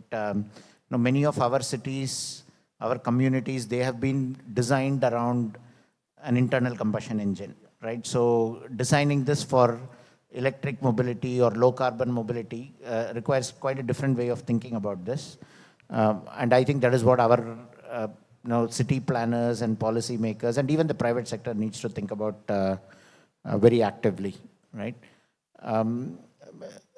maybe with that, Shantanu, moving to you, right? You've been working in this topic in India, right, across Asia. Many people talk about India, for example, as one of the poster children, right, for accelerating green mobility, right? So what are some success stories, right? If you think about particular cities or even countries that are leading in green mobility, right? What do you see happening in those examples? So from the e-buses perspective, or generally, right, when you talk about electric mobility, yeah. Okay. I think, first of all, what everybody has mentioned, that it's still a very policy-dominated sector, so you do need a lot of policy support initially. What we find is that the total cost of ownership of various electric vehicle buses, various categories of buses, like whether it's, it's a small bus or a big bus, they will start becoming competitive on a TCO basis somewhere around 2030 onwards, unless we see further drop in prices of batteries, which is a significant component of the overall electric bus. Which means that there is some subsidy which is still needed for the initial few years. So subsidies, and it's very easy to say, like we should get subsidies, but obviously not all the governments have the financial heft to provide unlimited subsidies. So it can be very targeted subsidies for the first few segments, which can help develop these buses. And Delhi is a good example. Over the India, there are subsidies being provided. Other good example from all major countries is that targets, whether it is for reducing urban pollution targets, whether it is having more electric vehicle target, like Transjakarta has a certain number of buses that they want to have. China, in particularly, in their 14th five-year plan, they have mentioned that all urban buses, not all, sorry, 72% of all urban buses should be electric by the end of this year. And those kinds of strong, hard-hitting targets, they also help accelerate the deployment of e-buses. Otherwise, without strong political will, it becomes still quite difficult. Then there is also a vehicle scrappage policy that China is actually doing right now, wherein they are helping existing buses which are closer to the end of their life to be replaced with electric vehicles. So that also is something that is that has made China one of the biggest markets for electric buses, all kind of electric vehicles, So we start with policies, then have hard-hitting targets, and then we have some of the other support mechanisms like these. Business models obviously also play an important role. That is where the private sector also comes in, because they bring in a lot of new ideas. They can adapt to the changes, market changes, consumer preferences much more quickly, rather than some of the transport authorities in the world. Thank you, Shantanu. Investors, project developers, manufacturers, they all love certainty, right, and clarity, right? Not just today, but also 5 years from now, 10 years from now. So I think providing that clarity in terms of the milestones we want to achieve, or even direct or indirect targets that we will aim for, I think has a big power in actually making this momentum really become in this momentum becoming realized, right? So I think you make a very important point there. Maybe I'll ask the same question also to Michael, right? What do you see, right? What are some good examples of success stories, right? How others have, cities or countries have gotten this right? I think Singapore is one success story that we can cite. You built a very comprehensive charging network across the island. I think that stands out, that is interesting to look at. Maybe I could cite Thailand as another example for EV manufacturing. They have done very well in attracting global EV manufacturers into Thailand. So as a manufacturer, Thailand could be an example to look at.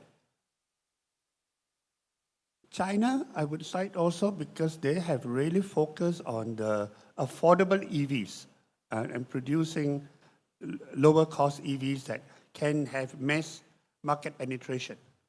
So I think this could be examples to look at. And maybe Indonesia using your vast EV battery ecosystem, I think can show you out as an example for leading the EV ecosystem. Thank you. Thank you, Michael. Maybe if I go back to you, Henry, right? We've discussed a little bit heavy-duty vehicles and heavy-duty transport, right? So how do we accelerate EV adoption in that segment of the market, right? What are your observations and some ideas for making this happen? Yeah, I think heavy-duty, heavy-duty area definitely is a challenging area. It's not that easy to be electrified. Given the nature of the things they're doing, and because most of the time they are always on the road or remote areas, to get in there charging is not that easy, and also early adoption cost is also very high. So they are all individual owners. They are use that as to make the money. So support like they operate like a small business. So they care more about the return of the investment. So sustainability, definitely they have some concern there, but they're not their priority, right? So at the beginning. And also, I think having said that, there's opportunity there, and I think, probably they could think about alternative as a first, practical way, as a phase one, such as, the hybrid, or hydrogen as alternative as a first, option, and to reduce the emissions and also, boost the efficiency as well. And also create the path for the, get the infrastructure ready, for the future transformation. So I think, heavy duty area definitely need more innovation, across the, upstream and, OEM and also aftermarket people working together. But also obviously the government will play a bigger role there. How can support that transformation? The heavy duty area, is critical.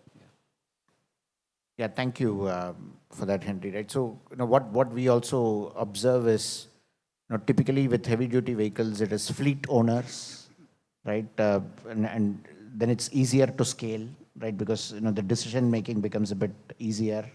Some of the challenges you were talking about, having common infrastructure, high utilization, and then the load management and so on, they all become very, very exciting, right, when you're talking about heavy-duty vehicles. So maybe those are some, even different fuel choices or technology choices come into play once you get into the space of heavy vehicles, right? I also want to leave some time for questions from the floor, from the audience. Is there a QR code that is going to be put up, which you can use to maybe send your questions to me?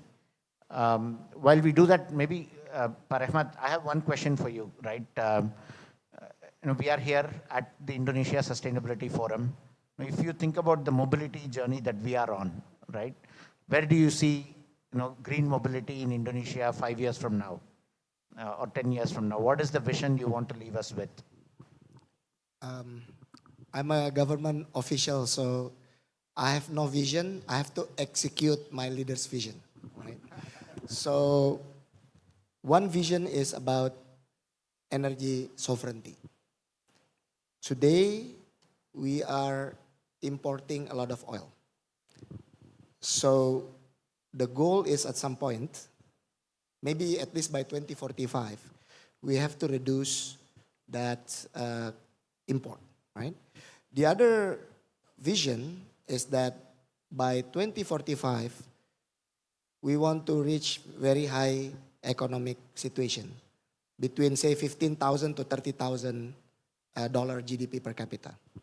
I've run some numbers. If we are $20,000 GDP, in 2045, Indonesia will have 320 million people by then, and we'll be like Japan today.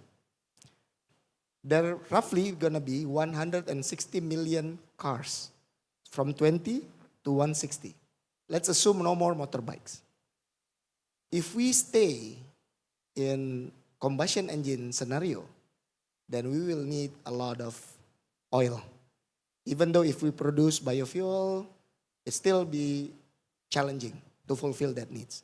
So mobility is, green mobility, especially electric mobility, is quite clearly one way to reduce that burden or stress on the demand. The good thing about Indonesia is that we have plenty of electricity feedstock, both fossil as well as renewable.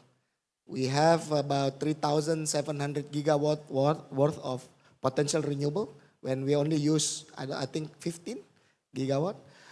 So we can create multiple, maybe like 40 or 50 times existing PLN. So we have plenty of green potential power. So again, our goal, how can we keep our economy growing? How can we ensure that our people can still have options to for mobility, public and private? But how can they, while they're like basically improving, they're buying cars and whatnot, they're not creating more stress on the fuel import. Maybe lastly, the shorter period of vision is that we want to have 2 million cars and about 13 million motorbikes on the road by 2030. So that is 5 years from now. And roughly, I believe, does it take? I'll need 50% market share by 2030. By end of the year, I'll be more than 10%. Jakarta, actually South Jakarta, in where we are, is already 26% market share. So it is possible, but of course we need to make sure that this demand actually not only centered in Greater Jakarta area, but across the archipelago. Thank you. That's quite an inspiring vision, Pak Ahmad. Maybe a challenge for all of us here is, next year when you come to ISF, the vehicle you come in has to be an EV, at least E2-wheeler, right? If that is your transportation of choice, right? Yeah, or an e-bus, yeah, of course. Yeah, so we are getting some questions also from the audience. Maybe we have time to take one or two of these. Henry, there is a question for you directly, right? So it says, how can the private sector help to advance green mobility, right? So as a private sector player, what do you see the role that you can play to accelerate green mobility? Definitely, I think private sector is the driving forces behind, not only just, from technology point of view, but also really because any transformation, you need push and pull. And I think the government have a lot of policy, almost like a push, but also you need a pull. Make the products really appealing to the future customers, right? So that's a really important fundamental part. How we can make the product not only, from efficiency point of view, economy point of view, but also have to be, say, function, performance, safety, everything is better, right? You cannot say we move into the green mobility and we compromise all those things, right? So that's have to be the technology play, and also make the product more affordable and also have a more function, for the people willing to buy, to spend. And that's a choice, give the customer the future, a choice, right? So that's the thing, private sector can do more there. But obviously there's a lot of innovation, private sector should do getting together. I'm a call for action, so action is, EV is not traditional, as I mentioned before, ICE, they need technology, innovation and, collaboration together and make all this happening. Yeah, so innovation is the key word, right? Especially this is a very fast-moving space, and I think that's where the private sector can play a very important role. Maybe one last question for you, Shantanu, right? What does your research say in terms of really what are the biggest challenges in Indonesia, right? To more rapid uptake of electric vehicles, E2-wheelers, right? What's your sense? Well, on the E2-wheeler side, I think the lack of models, lack of available models is one of the big concerns. Like in most countries, if you see, the more models are made available, the more sales, the growth in sales you see. Because each model can cater to a certain category of consumers only. But having a wide set of models can, and not just two-wheeler, even for four-wheelers, there are people who want to buy vehicles priced at $12,000, for example. Some may want 15,000. Some may want certain features or certain size of the vehicle, certain load carrying capacity. All of that is very different from a person to person, differs from family to family. Or whether you are young or old, that also plays a key role. So having more models would be something that would definitely help scaling up of the electrification of vehicles across all categories. One of the big challenges, apart from charging, I'm not going over there, it's already talked about quite a bit. One of the other challenges is on the financing side. So it is still considered slightly risky from banks' perspective. And the lending rates or the insurance rates can actually be slightly higher than compared to ICE vehicles. So if there can be some sort of intervention from the government, some support from the government to bring that down, then that would help uptake of electric vehicles. And last thing is that there is a lot of uncertainty in the technology itself. So the future price of vehicle, the resale value of vehicles is a big concern in the minds of people. There have been business models or suggestions about business models like, okay, after, let's say, 10 years of your usage of vehicle, any category, whether it's a car or a bus or a truck, you could use the battery for grid scale applications. But are the grid scale guys ready to use this battery? Because they don't know to what level of the battery has degraded and how it will retain the how much it will retain the charge. So that, I think, is also a big unknown at the moment. So hopefully we'll get to learn from other countries. Indonesia can look at other countries and learn from it. Makes sense. I think, we should probably think about this tipping point where this market reaches a critical mass, after which there is more consumer interest. So the manufacturers also have the confidence to offer more choice, which then automatically catalyzes more consumer interest, and then it becomes a virtuous cycle, which is kind of self-fulfilling, right? So we probably will be close to that point in Indonesia, hopefully soon, and then it becomes unstoppable. I think the point you make on financing is a very important one, right? Especially with the battery part of the vehicle and how the life cycle is different from how people are used to thinking about vehicles in general. In many of our consumer families, the vehicle is seen as an asset, right? But that equation gets changed a little bit in their mind, at least, right? The moment a battery gets involved. So again, how do you think about innovative financing models and even ownership models, right? That will accelerate some of this becomes quite important. I can see we are also getting close to time. So, I think we've had a very, very interesting discussion. I'm sure you can also catch the panelists around the venue later if you have other questions. I've taken away a few important points, right? So one is, if I may use that pun a little bit, the direction of travel is very clear, right? We are getting started, but clearly there is opportunity, right? There is momentum, but there is also a clear logic, like you laid out, right, Parahmat? It makes sense from so many different angles that it just doesn't feel like we shouldn't believe in this, right? So I think we are getting to that tipping point. It's very important to keep the consumer in mind, but it is also very important to keep the producers and the infrastructure developers in mind, right?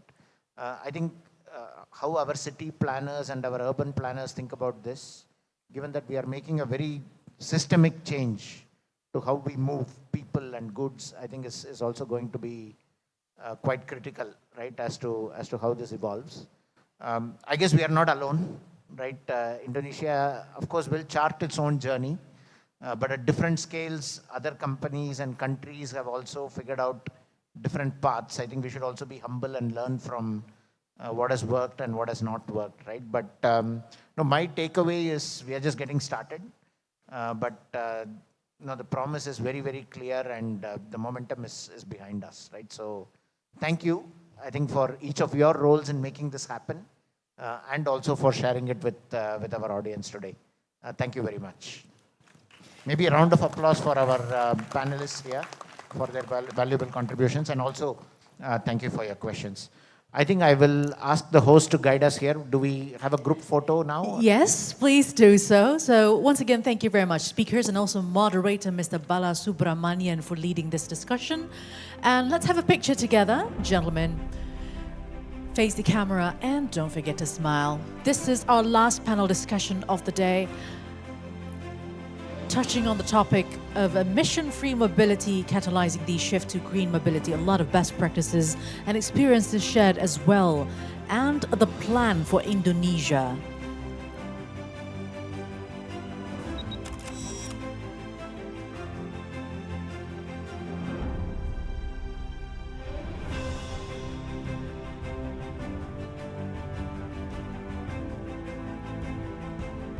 All right, thank you very much, speakers. Thank you, moderator. A very insightful discussion we just had this afternoon.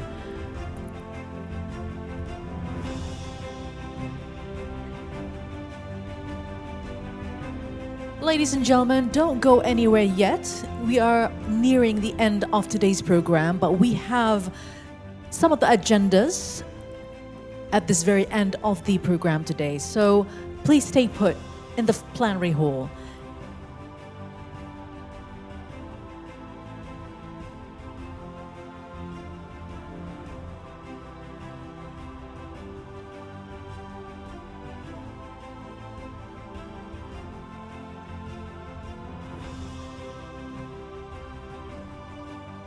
And would like to also remind you to please remain seated as we continue with the next agenda.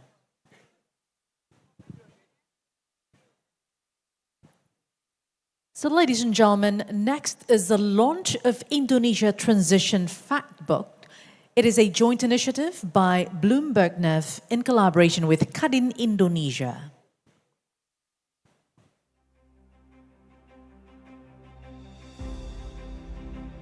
A launch of Indonesia Transition Fact Book. So this fact book has a description of Indonesia's net zero transformation that presents a 3.8 trillion US dollars investment opportunity through to 2050. Bloomberg NEF, in collaboration with Kadin Indonesia, are pleased to launch the Indonesia Transition Fact Book. This fact book presents key data on Indonesia's energy transition, including the trends, challenges, and opportunities that are shaping it. Would like to invite to the stage for this launch of the fact book from Bloomberg NEF, Mr. Shantanu Jaiswal, Deputy CEO of Asia Pacific at Bloomberg NEF. Please come forward to the stage. And also from Kadin Indonesia, would like to invite Ms. Shinta Kamdani, Coordinating Vice Chairwoman for Human Development, Culture and Sustainable Development at Kadin Indonesia. So both parties bring their team to the stage right now.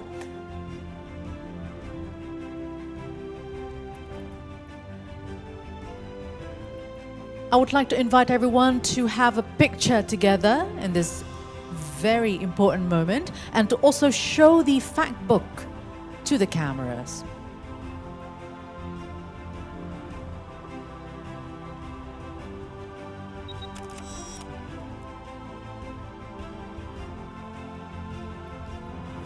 Thank you. And now I would like to continue with speeches from both. And for the first opportunity, would like to invite Mr. Shantanu from Bloomberg NEF for the speech.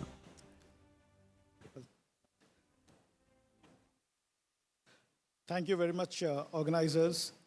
First of all, I would like to take this opportunity to thank Kadin. I'm really excited about this partnership that we have kicked off with Kadin Indonesia and the Kadin Global Engagement Office. This fact book that we have released just today, just right now, it's actually a brainchild of Pak Hashim and Pak Anindya, who's not here right now. But we met in New York 6 months back in April, and Pak Hashim's idea was that there are a lot of areas, plenty of areas where Indonesia is actually leading or amongst the leaders in energy transition. And a lot of people don't realize that, and we don't celebrate those wins So the idea was that why don't we create a fact book which highlights those items where where Indonesia either has a leadership position or has big potential to attract investments. And I'm really pleased that both with under the guidance of Pak Hashim, Pak Anindya, and with the support of Cardin, we are able to produce this report. I really hope that this report will serve as a barometer for understanding what exactly are the potential opportunities in Indonesia. There are plenty of opportunities. Energy transition is more than $3 trillion of opportunity in Indonesia if you're thinking about net zero targets across all various segments of the economy. And I sincerely hope that this report can bring more eyeballs of not just foreign, but even domestic lenders and financiers into the energy transition segment, and that we can get more out of it, and more dollars can flow into the country in the coming few years. Thank you very much. Again, thank you, Cardin. Thank you very much. Thank you, Mr. Shantanu. And next would like to invite Ibu Shinta Kamdani from Cardin Indonesia. Thank you very much, and thank you, Bloomberg, NEF. This journey started since B20 2022, and it's been 3 years now. And we have actually produced in B20 a legacy called Carbon Center of Excellence. And since then, our knowledge hub of Carbon Center of Excellence has really been able to gain a lot of membership and producing a lot of public knowledge, so that members and public can really understand what carbon is all about. And I think now with Bloomberg NEF, as mentioned, we have launched a very important Indonesian transition fact book. And we talk a lot about energy transition, but I think one thing about Bloomberg NEF is put the data in this book. So I think this will be important for all players, and we hope with this partnership and we continue to bring the development of energy transition and carbon market of Indonesia globally. Thank you very much. Thank you very much, Ibu Shinta Kamdani. Once again, congratulations on the launch of Indonesia Transition Fact Book. Thank you. You may all return to your seats.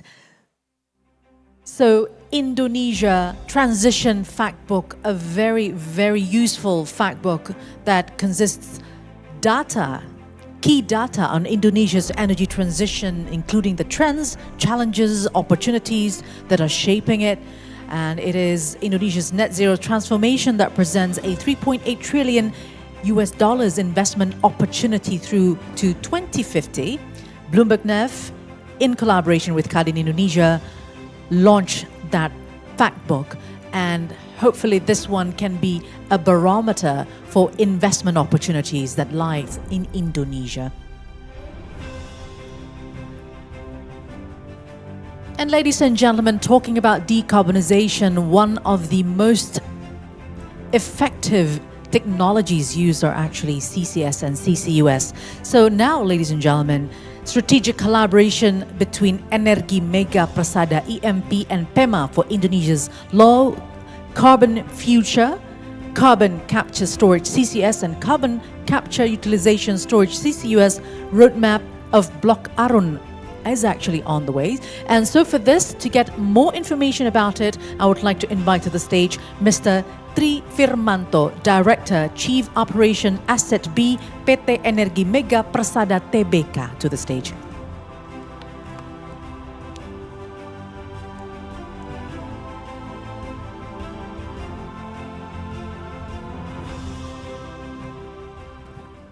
Honorable delegates of the Indonesian International Sustainable Forums, it's been my privilege here to be able to expose this very important project that Energi Mega Persada have with our distinguished partners, PT Pembangunan Aceh. For all of you to see, basically we would like to showcase the real project of carbon captures that with the real aim of reducing the carbon emissions that will hopefully be executed in the very near futures. EMP, we are EMP. EMP has 13 blocks, 13 working area, 12 is Indonesia, 12 in Indonesia, and 1 in Mozambique, Africa. And you can see the next slide, please. Yeah, these are our assets in both in Indonesia and also in one in Mozambique, Africa. But I want you guys to focus in one of our particular assets in the Aceh province, which is the B block. This asset, next slide. This asset was operated within the joint ventures with the local government's states-owned company called PT Pembangunan Aceh, PT PEMA, and we create a joint company called PEMA Global Energy that operate this B block. And within this block, it has been recognized that Arun field is one of the key potential for carbon storage that up to 500 million ton of CO2 capacity that can be utilized. And this is very important figures because it actually can basically absorb all the carbon emission of Singapore for the next 15 to 16 years and also be a potential of a regional hub for CO2 in the very near futures. But near futures is a very relative terms, ladies and gentlemen. For us, EMP and PEMA with PGE, we have established a roadmap that can be utilized and can be used as maybe a blueprint for all the CO2 project, CCS project in Indonesia, which we have started this year in the May 2025. Even we already have an MOU in place with Pupuk Indonesia back in July 2025, which enabled the local emitters close to our operating area to be able to inject their CO2 as soon as possible. Within the regulation framework and also within the milestone that being helped by the local government, by the governor of Aceh himself, we are aiming that 2026, the POD will be in place and the execution of the project will be ongoing from 2026 until our targeted first injection will be began of CO2 will begin in 2030. I think we'll showcase one videos regarding about the exposures of the Arun CCS project. Thank you very much for your time and consideration. Thank you very much, Mr. Tri Firmanto. Show the video.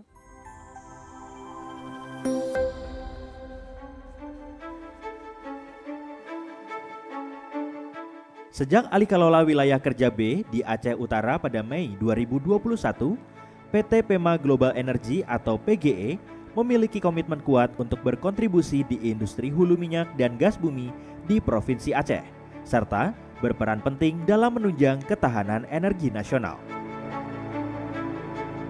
Mengelola sumur-sumur yang sudah lama beroperasi, PGE terus berusaha agar wilayah kerja B bisa tetap bernilai ekonomi. Produksi gas ditingkatkan seiring dengan pengeboran sumur-sumur produksi baru yang ditemukan. Komitmen PGE tak hanya sebatas pada kegiatan operasi dan produksi yang aman dan andal, tapi juga mencakup komitmen untuk menjaga kelestarian lingkungan hidup dalam menciptakan net zero emission. Ini dibuktikan PGE bersama BPMA mencanangkan program Carbon Capture Storage dan Carbon Capture Storage and Utilization atau CCS/CCUS di wilayah kerja B. CCS dan CCUS adalah teknologi yang bisa menangkap emisi karbon atau CO2 dari berbagai sumber industri dan menyimpannya di bawah permukaan bumi, sehingga secara signifikan mengurangi emisi CO2 dilepaskan ke atmosfer yang merupakan penyebab perubahan iklim. Bedanya, CCS hanya menangkap emisi CO2 dan menyimpannya, sementara CCUS mampu memanfaatkan emisi CO2 yang ditangkap menjadi berbagai keperluan, salah satunya peningkatan produksi minyak dan gas bumi. Studi Geologi, Geophysics and Reservoir atau GGR Arun SLS yang dilakukan PGE pada 2023 membuktikan bahwa lapangan Arun di wilayah kerja B sangat cocok untuk program CCS dan CCUS. Lapangan Arun memiliki reservoir batu gamping dengan seal rock atau batuan penutup yang baik sebagai penyimpanan CO2 dan dapat meminimalisir kebocoran CO2 ke lapisan di atasnya atau bahkan ke permukaan. Lokasi lapangan Arun juga sangat strategis karena berada di Selat Malaka yang sangat sibuk sehingga dapat menjadi hub dari berbagai sumber emitter CO2. Program CCUS akan menjadi tahap awal yang dilaksanakan di lapangan Arun. CO2 rencananya diinjeksikan ke reservoir melalui sumur-sumur injeksi untuk meningkatkan produksi. Emitter CO2 dari industri sekitar dan di tempat lain dapat juga menyalurkan CO2 melalui pipa yang terhubung ke sumur-sumur injeksi. Setelah produksi di lapangan Arun mencapai titik optimumnya atau facility limitation dan economic threshold menggunakan CCUS, barulah lapangan Arun masuk ke fase carbon capture storage atau CCS. Dengan kata lain, hanya melakukan injeksi CO2 ke dalam reservoir tanpa adanya pemanfaatan untuk peningkatan produksi. Secara total, program ini dapat menyimpan karbon dengan kapasitas hingga 10 triliun kaki kubik atau ekuivalen 504 juta metrik ton CO2. Artinya, PGE ikut berkontribusi signifikan dalam mendukung net zero emission pada 2060 yang sudah dicanangkan pemerintah Republik Indonesia. PT Pema Global Energy, for the brighter Aceh. Thank you very much for your attention and kind considerations. Mr. Tri Firmanto, thank you very much for showing us the update on CCS project at Project Arun or Block Arun. And Indonesia actually plans to become the hub of CCS, not only in the neighboring countries, but in Asia Pacific. And finally, ladies and gentlemen, we have come to the end of the first day of Indonesia International Sustainability Forum 2025. We thank you, all speakers, organizers, participants, for your active contributions today. And definitely we'll look forward to see you again tomorrow for the second day of ISF 2025. We will start at 9:30 a.m. tomorrow morning. Thank you very much for today and hoping to see you tomorrow and have a pleasant evening, ladies and gentlemen. Thank you. Wassalamualaikum warahmatullahi wabarakatuh.